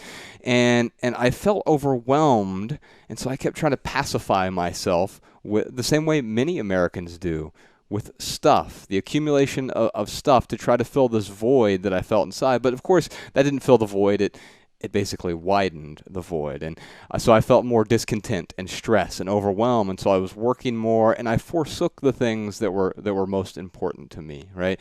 Now, I said that certain things were important to me. I said my health was important, right? But I weighed... When did you work out? Right, I weighed 80 pounds more than I weigh now. Wow. And I said my relationships were important to me, but really, I was spending most of my time with those tertiary relationships, the networking buddies, the executives, the coworkers. Yeah. And there's nothing wrong with those people. I mean, many of them were great people, but they didn't share the same values that I shared. And because of that, I wasn't allocating time to the people closest to me, my wife, or to my family, or my closest friends, because I figured, oh, they'll understand, right? I'm off being successful. By age 27, I was the youngest director in my company's 140-year history. I had 150 retail stores that I was responsible for. Wow. I know that's really ironic with the whole minimalism thing now, the 150 retail stores, but I was on this. Which company was this? It was a telecom company in the Midwest. Cool. Yeah, and so I was going through. I was just going through the motions of continuing to climb the ladder, and there were these guys who I really aspired to be like, and I had this whole plan laid out for myself. Right, I was going to be a vice president by age 32, a senior vice president by age 35, a C-level executive by age 40, and then you're set, right? But as I climbed this ladder, I got closer to these guys and realized that many of them were kind of miserable. They were on their third marriage. My boss had his second heart attack. I worked with a guy who was 30 years old. He was 3 years older than me, who had his first heart attack at age 30. And so, of course, what I tell myself, but I'll be different, right? I'm not going to be like those guys. But if you follow the same recipe, you're going to get the same pie that they've baked. And so I realized, you know what? I need to make some changes, but I don't know what. And then in 2009, when I was 28, my mother died and my marriage ended, both in the same month. Holy cow. And these two events forced me to look around and start to question what had become my life's focus. And I realized I was so focused on so-called success and achievement, and especially on the accumulation of stuff, the trophies of success. Like, look at me, I have 2 Lexuses, and I have this, I have that, I have the bigger house, and the golf membership, the whatever. Yeah, the racket club membership. There actually. You go. Yeah. and so I had these things, and here's the thing I want to get across. So there's nothing inherently wrong with stuff. We all need some stuff. The problem isn't consumption. The problem is this compulsory consumption, buying things because that's what we think we're supposed to do. We've been sold this meme of the American dream. If you get this, then you will be happy, as if there is a template for happiness. And in fact, I think that's one of the bigger problems is we are chasing happiness. And for the longest time, that's what I did. I chased happiness and that forced me to really forsake what was important. In fact, I was at a point in my life when I was very narrowly successful, right? Like, I had the job title. Right. But I wasn't broadly successful. And it's because there wasn't a lot of meaning in what I was doing. We all have to earn a living. I understand that, but I was so focused on just accumulating more money and status and identity. My whole life was wrapped up in that identity. I mean, when you meet someone, what's one of the first questions they ask you? Well, they ask you, what do you do? I don't ask that question. Exactly. Right. And so when I was, and I had the bigger problem for me is I had this impressive job title, right? Because when you think about that question, like, what does it mean? Like, it's such a broad question. What do you do? Well, I drink water. I walk down the street. I go to concerts. I read books. Oh, you're asking me, where do you work? How much money do you earn? What's your job title? So I can compare you to me on the socioeconomic ladder. Yes. Now we don't posit the question that way, because if we did, we'd sound like a real jerk. If I said, well, how much money do you make and where do you work? You'd be like, well, wait a minute. Like, that's a weird question. Why are you asking me? So instead, we just say, what do you do? And then we're supposed to recite our job title and then spend 15 minutes talking about something we may or may not be passionate about. Yeah. And so I did an experiment when I was back in the corporate world. And when I said, okay, people keep asking me, like, what do you do? And I need to untether from this identity. And the only way for me to untether from this identity is to let go of that answer. And so when I did this for a year, and when people said, what do you do? I'd say I'm really passionate about writing. See, for the past decade, I had written fiction, and that was really the thing I was passionate about. I really enjoyed doing. Now, notice I didn't say I'm a writer, because then you start getting the accusatory questions, right? You get the, oh, really? You're a writer.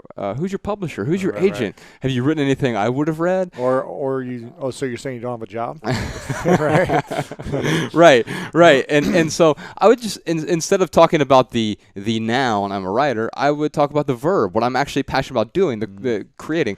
And for me, that was writing. And I'd flip the question around. Instead of saying, what do you do? I'd say, what are you passionate about? And that would change the whole trajectory of our conversation. Someone would say, oh, well, I'm passionate about snowboarding. They might be an accountant, but they're passionate about snowboarding, or they're passionate about playing basketball, or whatever it may be. The conversation is much richer at that point. Yes. You guys can connect and relate in different areas. Yes. I always ask, what are you excited about? Yes. Right now in your life? What are you most excited about in your life? Yeah. And that brings up the same thing, usually about what they're passionate about. Yes. Oh, I'm excited about this passion project of mine. Uh-huh. Something I'm working on, or something that my family's going through, my kids are doing, whatever. It's something that I'm excited about. And sometimes it can be your vocation. That's okay. Yeah. I just talked about an accountant earlier.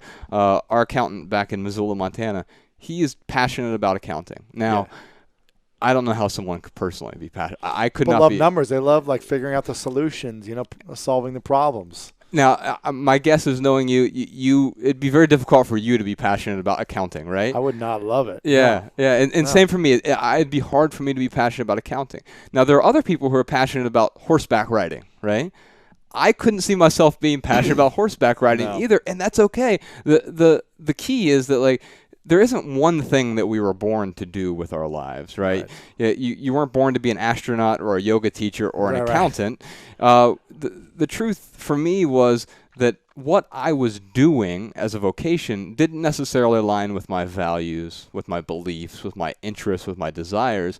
And as I started to figure out what my values were, I realized that what I was doing with my time didn't align with the person I wanted to become, the person I aspired to be. And so after those two events happened with me, my mother died, my marriage ended, I stumbled across this thing called minimalism. And it started with a guy named Colin Wright. We were talking before. He's a guy who moves to a new country every 4 months. And everything he owns fits in his backpack. And I admired that, but that's not something I want to do. I don't want to be the peripatetic writer who travels everywhere, and that was really cool. But what I admired about it is he said this thing called minimalism allowed him to focus on what he was passionate about. For him, that was travel, and so he writes about his travel experiences, and that was really cool. But I didn't want to just be this traveling guy. Nomad that just goes around, And so maybe that's what minimalism was, I thought at first. But then I stumbled across guys like Leo Babauta and his wife Eva and their 6 kids. And I said, oh, there's minimalist families. Wait a minute. They live in society. They aren't just wandering around. Yeah. Yeah. They're not off the grid or anything. They actually live in the city, right? They have a laptop. They have a cell phone. Yes. Right? Yeah. And although they don't have to, the question is what actually adds value to your life. And I realized that I owned a lot of stuff. Did you know the average American household has 300,000 items in it? No way. 300,000. But I think most of us aren't hoarders. We hold on to a lot of stuff. We hold on to all these supposed memories, right? And I know that's what I was doing. That's what my mom did when I went to deal with her stuff. And I realized that, you know what? Some of this stuff actually adds value to my life, but I don't know what. And so I started small because I had attachment to so many things in my life. I had given so much meaning to my stuff, and I said, I need to try to get rid of some of this. Some of it's in the way. I don't know what's actually adding value. And so over the course of 30 days, I just started, I said, I'm going to let go of one thing a day. One item a day, each day for 30 days. And what would happen if I did that? Well, of course, you're not going to put a big dent in 300,000 items. Now, $2.99. I probably still had, I had 300,000 items, but I was a very well organized hoarder. So I wasn't a candidate for the TV show necessarily. Sure, it was detailed in boxes and labeled. There was an ordinal system of bins and so yes, there was a lot of stuff that was very well hidden, basically. It was organized hoarding. And so I said, I'm going to get rid of an item a day for 30 days. Well, of course, once you get momentum, I got rid of way more than 30 items in the first 30 days. I don't know if I'd do that because I just want to get rid of all of it at once. I'd be like, let's just purge it all and go through this room right now. Well, that's actually great because I spent about 8 months getting rid of. So from that beginning, it took me about 8 months to radically simplify my life. And over those 8 months, I got rid of about 90% of my possessions. Still 50,000 on it, whatever. Yeah, right. It's like I don't know what's left. It's certainly not like Colin, who owns 52 items and they all fit in his backpack or whatever. For me, it was like you could come to my house today and you're going to be like, oh, this guy's really tidy. You're not going to say, oh my God, this guy's a minimalist, right? Yeah. And what adds value to my life today may be different 5 years from now or whatever. Like when I first embraced minimalism, I was 28 years old. 7 years later, I have a 3-year-old. I have a partner. Our needs are appreciably different from when I was a single guy, sort of out living on my own.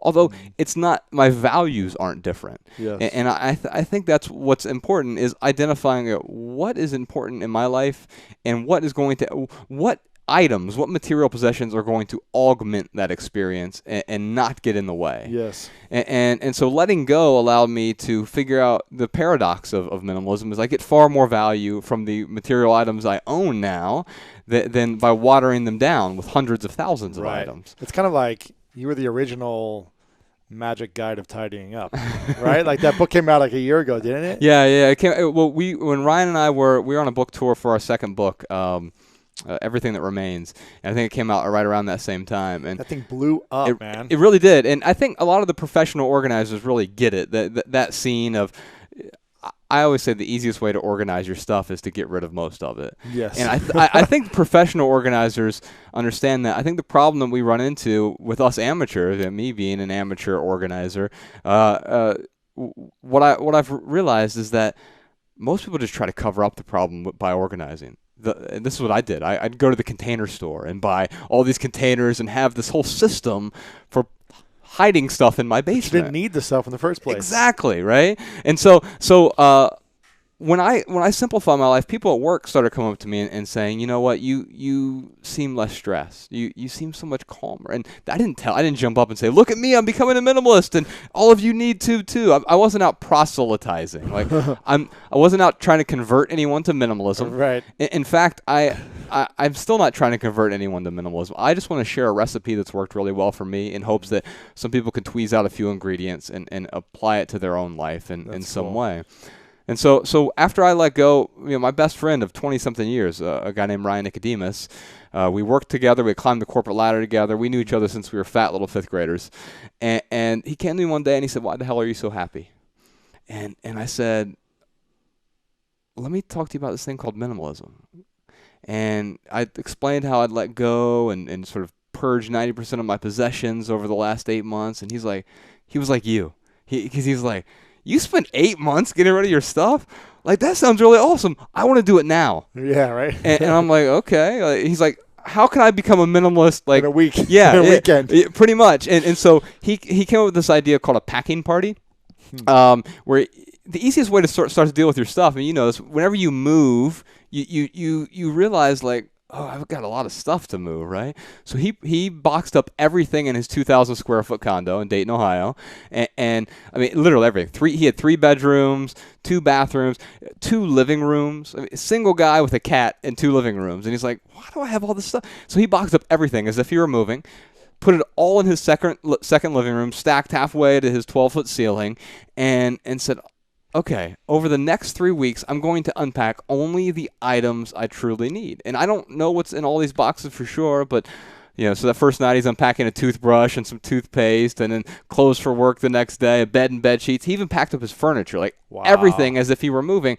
And over the course of about 3 weeks, he had unpacked about 20% of his stuff, but 80% of his stuff was still in boxes. Oh my gosh. He looked at this mountain of stuff. I remember going over to his condo, and he's like, Josh, I don't even remember what's in most of these boxes. All of these things that I worked so hard for over the last decade, it's supposed to make me happy, but it's not doing its job. And so he donated or sold all of it. And about a month later, he came to me and he said, I think some other people would find value in this message. And Josh, you've written for a while. Do you think you could write some nonfiction stuff? And so we started a website. We didn't even know it was called a blog at the time. This is your partner now. Yeah. So Ryan said, I think we could share this. And so we started theminimalists.com, and that was about 6 years ago. And I think the cool thing is people started to find value in that message. We were still working in the corporate world at the time, and still letting go and realizing that you could live a regular life without being a hermit or a nomad or an ascetic or a monk or something like that. Yeah. Why do you think humans are so wired to be dissatisfied? I think so they did an experiment with some chimpanzees a few years ago, and it's interesting because if you look at if you give a chimpanzee a banana, it's going to eat a banana, right? I mean, it's wired to do that. We're all wired to eat, right? And if you give it enough bananas to eat and share, it will eat and share the bananas. If you give it a horde of bananas, it will try to kill other chimpanzees that try to take it. And I think we're wired. Give like a chest of them, like a ton of them. Yeah. Like if you fill this room here with bananas, it will try to fight off and kill other chimpanzees. They want to take one. Yeah. Why? We don't know why exactly, but we know that there's something about this overabundance of stuff that this scarcity, this idea of scarcity starts to come into play, and we literally will hoard. And I think it's the same psychology with material possessions. And people do that with money too, and other things. And there's nothing wrong with money. I mean, I'm certainly not allergic to money, but it's no longer the primary driver for doing what I do, and I no longer worry about money the same way I used to, because I'm much more intentional with the decisions that I make with my money. And I mean, I think we all have to pay the bills. And so sometimes that requires a 9-to-5 or starting a business or doing something that may not be your ultimate passion project. But for me, anything I do to earn money, it has to align with my values. And if it doesn't, then I have to be willing to walk away from that and find something else. Why do you think we keep buying stuff even though we know it's not going to fill the holes? I think advertising does a very good job of making us desire things, making us feel not good enough unless we have it, or not hungry for a food we didn't know existed. And so the average person sees 5,000 advertisements a day. So that's what, 1 million or so a year. And we are indoctrinated by these things. And so I don't think advertisements are inherently bad, but I think seeing that many messages, that many discrete bits of input every single day is inherently problematic. And so the question is, how can I turn the volume down on that so that I can make more deliberate decisions with my attention? Because it's not just money we're spending. It's time, it's attention. These are other resources that are even more important than money. Right. And what about the internet? How do you think the internet's increased consumerism? I think, well, technology, it's weird because it seems a bit quixotic to think that we can fix our problem of consumption with a different type of consumption, right? And so a friend of mine named Cal Newport, are you familiar with Cal? Sounds familiar. He wrote a book called So Good They Can't Ignore You. I've heard of it. And he wrote a book recently called Deep Work. He just had a TEDx talk come out this past month called Quit Social Media. And he advocates for just getting off social media altogether. Now, full disclosure, I'm on social media. But he talks about how they've aggregated our attention. Social media is engineered to aggregate our attention, to give us these ephemeral bursts of pleasure, these likes and retweets and shares and whatever else, to keep coming back for more. It's tantamount to having a slot machine. Because you're constantly pulling to see if you've won. The problem is, though, it's now we're carrying around the slot machine in our pocket all day. And constantly pulling that lever to see if I've won more attention. And so I don't think that's inherently bad either, but I think it can be problematic if that is the purpose that we use it for. I'm not as as strict as someone like Cal would be. I find value in social media. I use it as a platform to disseminate information and to communicate with others. But I can see how it would be problematic for many people, including myself. I've done some pretty interesting experiments over the last 6 years. What are the experiments you've done? You've gone without a phone for a few months, right? I did. So when I first became a minimalist, I said, okay, I'm going to work hard on paying down my debt. So I moved to this tiny $500 a month apartment in Dayton. And I just started going crazy on paying off all my debt, right? So I said, I don't want to be tied to this lifestyle anymore. In order to not be tied to this career, I need to be able to pay off this debt.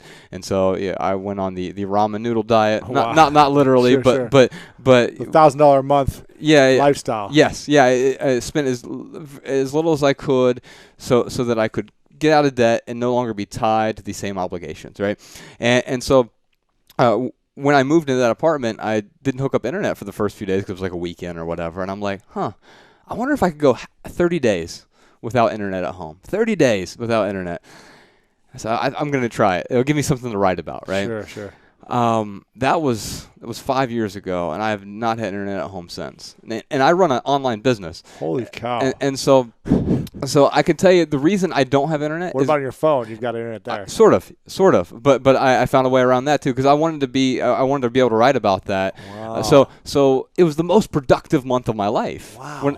Those 30 days, and I'm like, okay, I'm not going to get it back next month, and so it just sort of continued from there. And it's not to say that I won't ever have it again someday.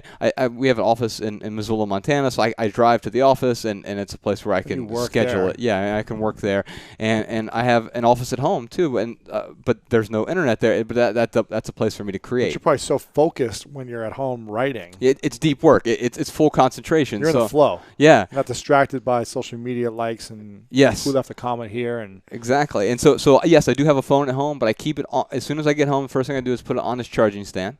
And in fact, I go out of my way to like keep it away from my person. You were asking me if I had a picture of something earlier. I had to like go into my bag and dig my phone out because I try to be as present as I can, and I'm constantly failing at that, and that's okay. Like I'm not anyone's Yoda. I fail at it all the time, but I learn so much from it. So when I got rid of internet, it was maybe 6 months earlier. I'd got rid of TV at home.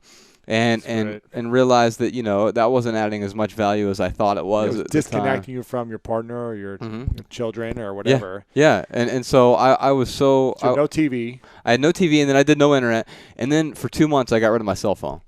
And you learn about a special kind of loneliness. Like once, because I mean, think about this: you've removed all your pacifiers, right? Because it was my first. You have to be with your thoughts. Yeah, you have to be with your thoughts, but then you have to be with people, and you have to make plans in a different way. And also, here was the interesting thing: you learn a lot about your friends too, because if you're going to meet someone for lunch, and I'm running a few minutes behind. Yes, you text really quick. Yeah, right. I couldn't do it anymore. You were just there, and you're on time. And you're waiting. Oh, yeah, and you learn what's happening. There aren't any payphones anymore. I mean, there was one in Dayton where I lived. I had to walk in the rain 4 or 5 blocks to get there. You don't even have quarters anymore. So you're like, how do I put? What do I do? Yeah, and so you're not remembering the numbers anymore. No, they're all plugged in our phone. I used to remember every number. Yeah. Growing up, your 5 friends, your home phone, Yeah, there's a great John Mayer lyric. He talks about the shape of calling. Like, I no longer remember the shape of calling home. And shape of calling home, huh? Yeah, because you got, you used to remember these numbers like on the keypad there. Or the little dial ringer. You remember those? Oh, yes. Yeah, the rotary phone. Yes. That was me, like age 6 or 7. Yeah, I grew up with one of those. Yep. So I realized that once I removed all these pacifiers, that I had to fill the void with something else that was maybe more meaningful. And so I'd rediscovered these things called books. They're amazing, let me tell you. But you're so minimalist, you didn't have books. So you just rented them from the library. Yeah. No, I wrote them. And then I read them. And then you read them. No, I mean, so I rediscovered time to create more. I rediscovered time. And then the cool thing is, minimalism isn't about deprivation for me. Like, I'm not trying to deprive myself of these things. I'm not an ascetic. I don't want to go live in a cave somewhere. I do want to live in our society. I just want to do so deliberately. And so I decided to bring a phone back into my life. And when I did, I used it more deliberately. No longer do I have Facebook on my phone. No longer do I have email on my phone. I I use It's a phone. Yeah, I use it to make phone calls. I send text messages. GPS. That's how I got here today. Was GPS. Sure. Uber. I took an Uber to get here, and so the technology is there, and I allow it to add value to my life. But when it starts getting in the way, I try to check myself, because the phone isn't the problem. I'm the problem. And once I realized that, I knew I could change that by just being more deliberate with how I use it. Yeah. It's powerful, man. Wow. So when did you move then? So you moved to Montana a few years ago? Yeah, so Ryan and I started theminimalists.com December of 2010. I left the corporate world in 2011. And at the end of that year, so a year after we started the website, we published our first book, which is called Minimalism, Live a Meaningful Life. And it was sort of about the 5 higher order values: health, relationships, passion, growth, and contribution. You know, the ability to focus on, I mean, not just our basic needs, food and shelter and all these other things, which is important, but going beyond that. Minimalism wasn't just about the stuff for me, right? That was the initial bite at the apple that changed everything. But I think we get so caught up in just the stuff, we think decluttering is just the point.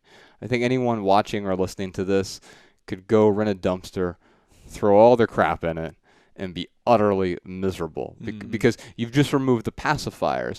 The point isn't just getting rid of the stuff and coming home to an empty house and sulking. That no one wants that. Right. I don't want to tell anyone to get rid of your book collection or whatever. Like, whatever adds value to your life, I encourage you to hold on to, but question what adds value to your life. What is adding value? And so when I had let go of the stuff and started writing about it, people found value in it, and people started asking about writing a book. And so we did, and wrote that book, Minimalism, and we went out on the small book tour. Over the course of about a year, we did 33 cities. So we go out for a week, and then we come back. And we were in our tour bus, which is Ryan's 2004 Toyota Corolla. Nice. And we'd hit the road, and we'd go out. Just you two, or you bring it was just us two. And we'd go to these bookstores, and we'd have these little events. And that was back in the day when we were lucky if 8 people showed up, it was a big event, right?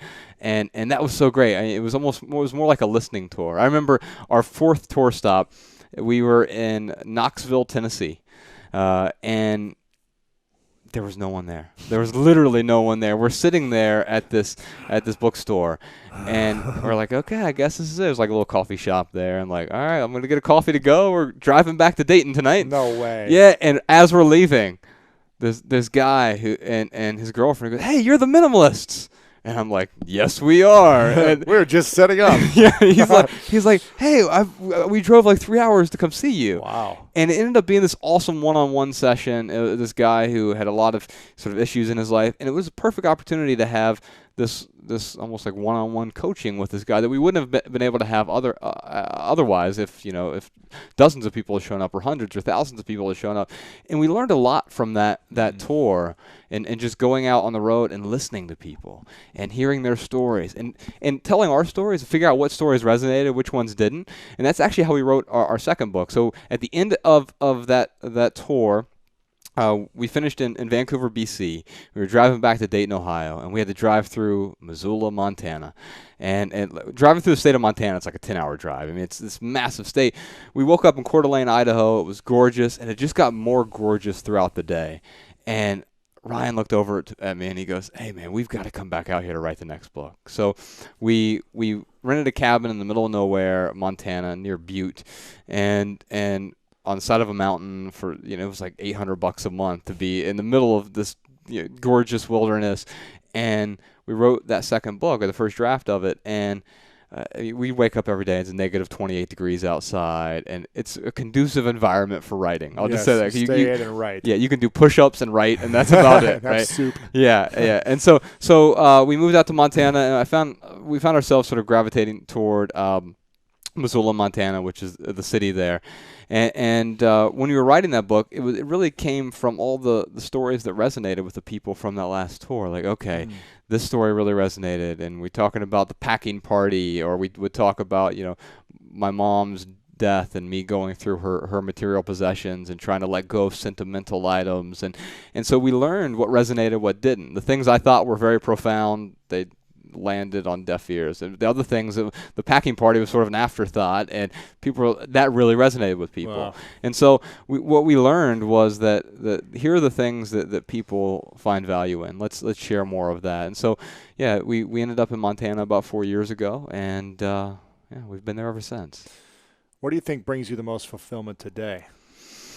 I always look back to those 5 values, and so if my health is lacking, then I need to repair that. That's the first thing. Yeah. And I think they're all tied, though. If my relationships are lacking, it means if I'm not giving to them, or if I'm not getting what I need from those relationships, then I have to question why, right? And so if I'm not creating, if I'm not passionate about this creativity or this craft, then I'm lacking. If I feel like I'm not growing, or if I'm not giving to the world in a meaningful way, then any of those areas, if any of those areas are empty, right, that's the weak link, and I need to go back and fix that. Sure. And it's constant. Every day I'm trying to look at how do I serve these values in my life, and if I'm not serving them, then I need to be honest with myself and find a way to fix that. How does is there like a minimalist assessment test that people can take where you can ask a number of questions to yourself, and where your stuff is owning you as opposed to you are owning your stuff, and you're in control of your life? Is there like a few questions you could ask people listening that's There's one question in particular that I would ask. How might your life be better with less? It's a counterintuitive question at first, right? Because we're always thinking about more. How do I get this? How do I bring this into my life? How do I achieve that? How do I take on this new responsibility, this new project? How do I get this promotion? But how might my life be better with less? That's a different question. And for me, at first, it was less commitment, less financial obligation.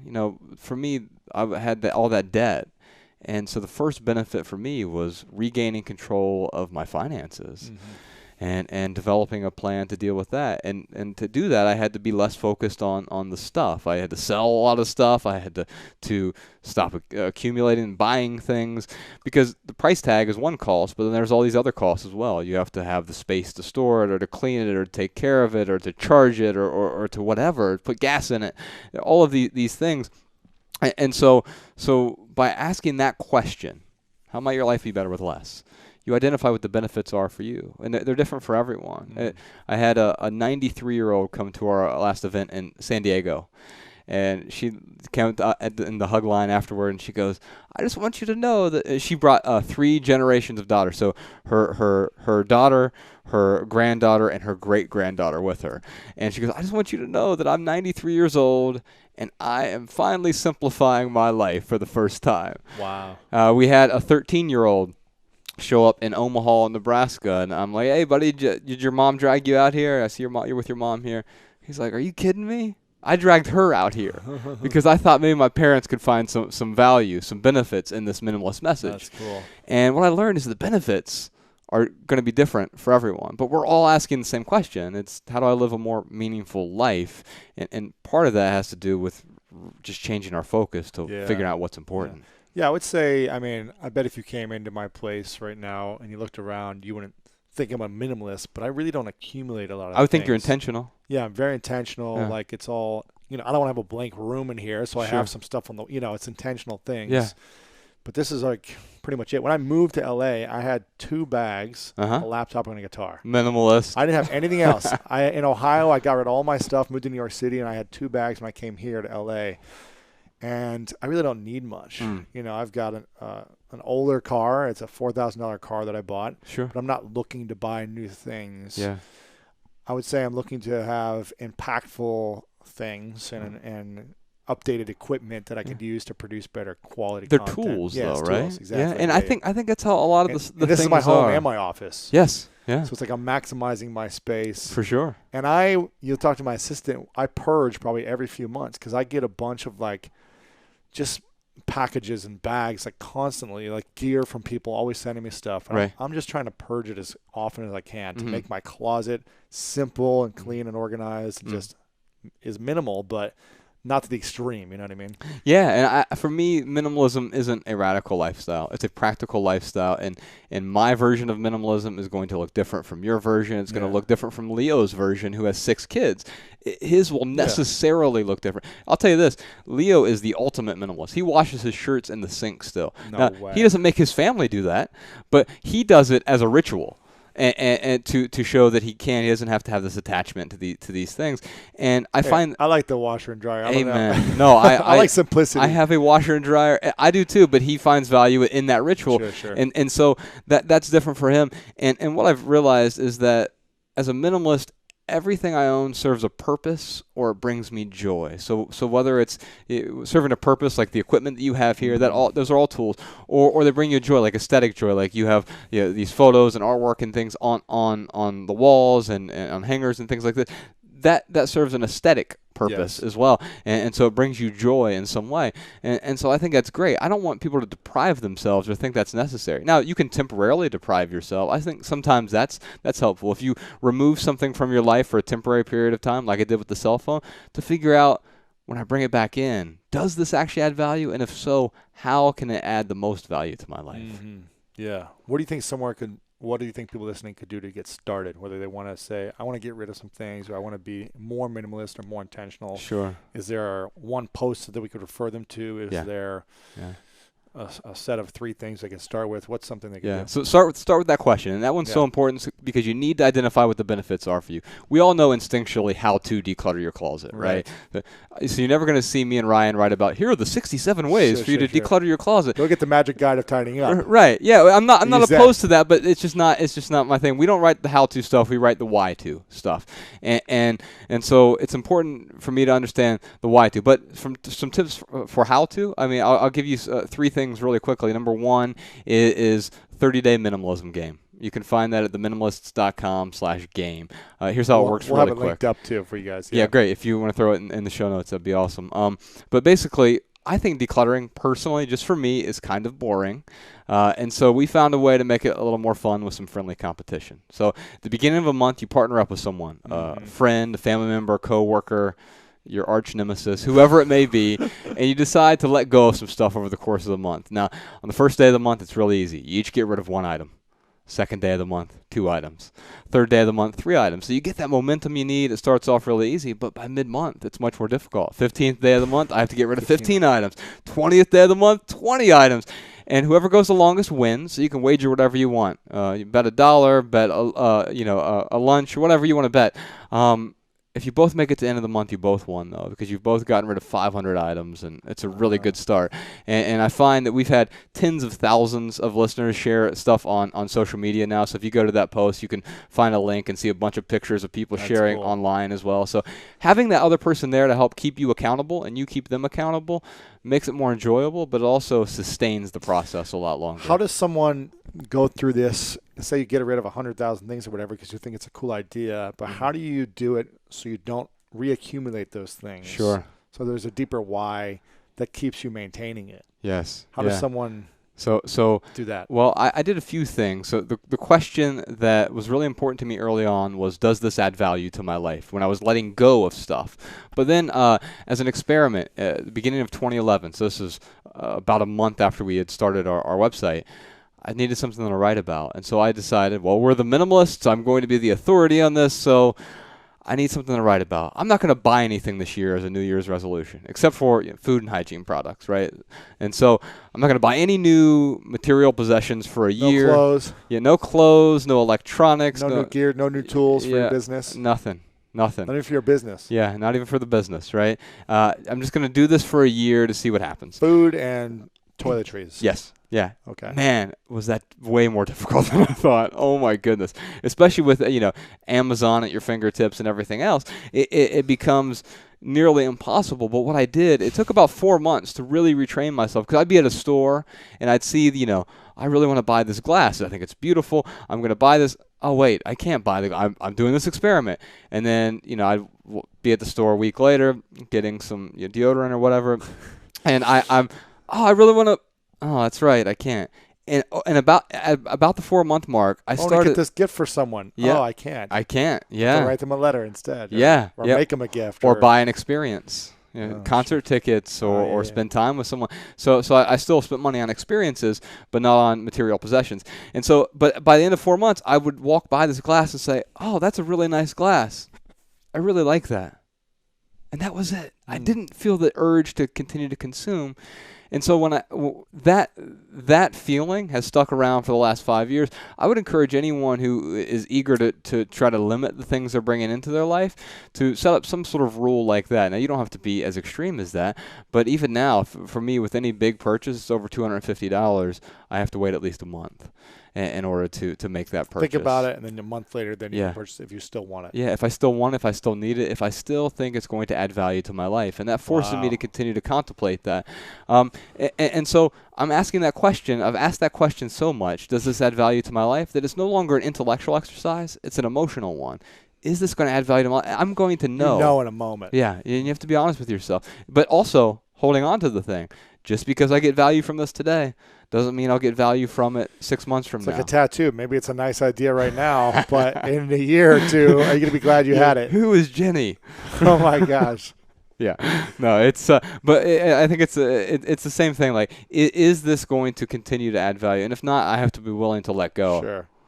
What you have a new documentary that you guys put together over the last couple of years, right? And it just came out. Can you share a little bit about it? Yeah, it came out in theaters at the end of May, and basically, for the last 6 years, it's been the Josh and Ryan show, and that's been great. We've been able to share a recipe, and millions of people have found value in that, and people have liked our books and our blog posts, and now the podcast, and so that's been great. And so what I've learned over the last 5-6 years is I started off just wanting to be an author. Initially, it was a literary fiction author, and then I started writing nonfiction, and really enjoyed writing a memoir, and went through that whole process. I've become much more vehicle agnostic over the last 6 years, and I don't know if you know the stat, but 55% of adults in the United States read less than one book a year.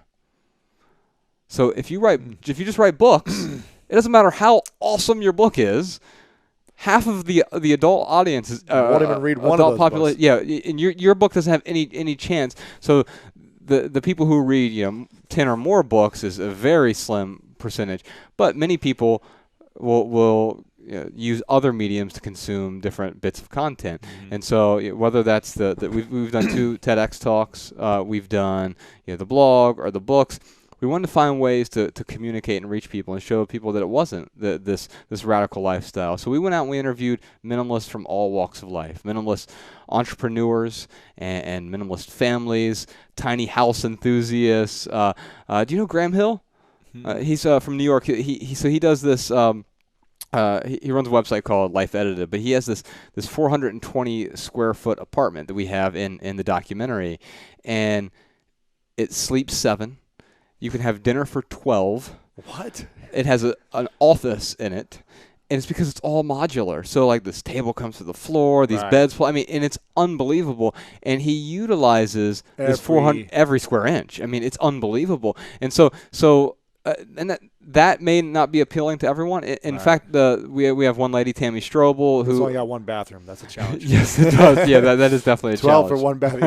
Yeah. And so we had Tammy in there. She had her 183 square foot tiny house. I don't want to live in a tiny house personally, but I admire people who want to live in that and then find a way to execute it. And so we interviewed those people. I interviewed a minimalist architect in Tucson, Arizona, who had this really cool plot of land with 3 houses on it, but they weren't tiny houses, but they were appropriate. And he kept using this word appropriate, in fact. And I felt like that was the perfect word for minimalism, because he said when he builds a house for someone, he doesn't just go to their he doesn't just show them a blueprint of your typical house. He doesn't ask, do you want a living room and do you want a dining room? Because people say yes. He asks, how are you going to live your life? And he tries to build a house around that life instead of trying to cram a life into a home. And I really admired that, because he said everything I bring into my home, everything that I bring into my life is appropriate for my life. And that's what we wanted to show people. So we got that side of it, but then we also wanted to be more data driven, and we wanted to show the other side of didn't want to just be like this, oh, look at these people and this template for living. That was interesting. So we went out and we got neuroscientists and neuropsychologists and a bunch of different people, economists, a former Wall Street broker, and all of these people who were using this idea of simplifying and living more intentionally, but able to quantify it in a way that really highlighted the stories of these other people who were living this more meaningful, more deliberate life with less stuff. Sure. It's pretty cool. So where can people watch it right now? You can go to minimalismfilm.com, and you can find it there, Vimeo and iTunes, Amazon, and several other places as well. And what's the main blog, your main site? Theminimalists.com. Theminimalists.com. Yeah. Gotcha. And you can get all your books there. There's also information there for the documentary, I'm assuming. Absolutely. And your next tours and all those things. Yeah, everything sure. you guys are doing. Couple final questions for you. What are you most proud of that most people don't know about?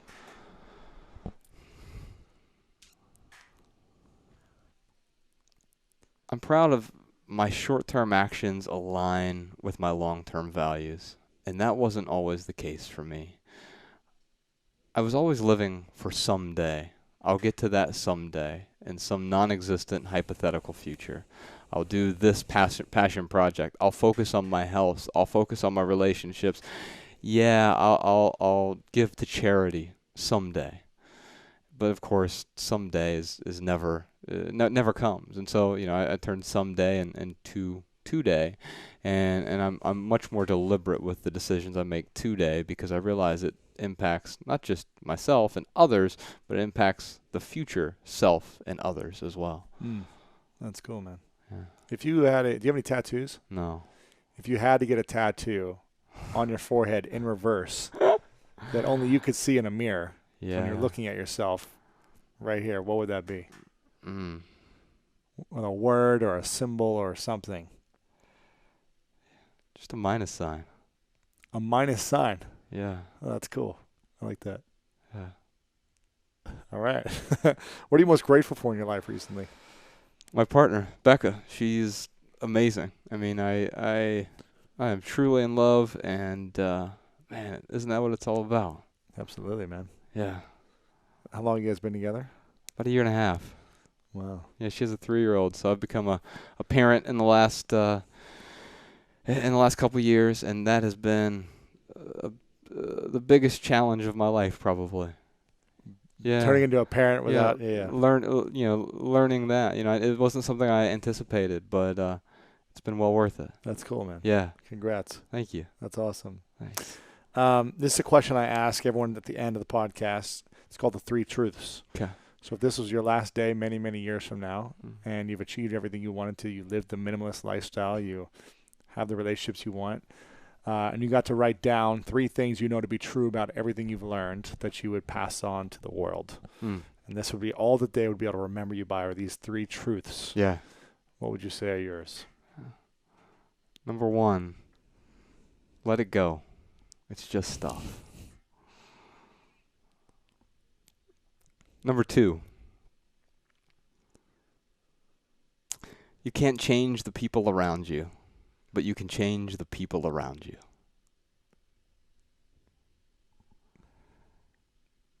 And number 3, love people and use things, because the opposite never works. Final question is, what's your definition of greatness? So I just spent the last few days at a Rob Bell event. So we have a mutual friend, Rob Bell, and he said something interesting while I was there. It was one of the big takeaways. I remember writing this down.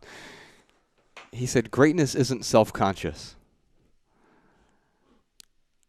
And there was something that I loved about that when you're doing something that is great, when you feel the best, the most excited, the most engaged, the most focused, you're not self-conscious about it. When I'm in a flow state, generally it's when I'm writing. When I feel like something is truly great, it doesn't matter what other people think about it. It doesn't even really matter what I think about it. It's just I feel that it's great. And so maybe it's just that greatness isn't self-conscious.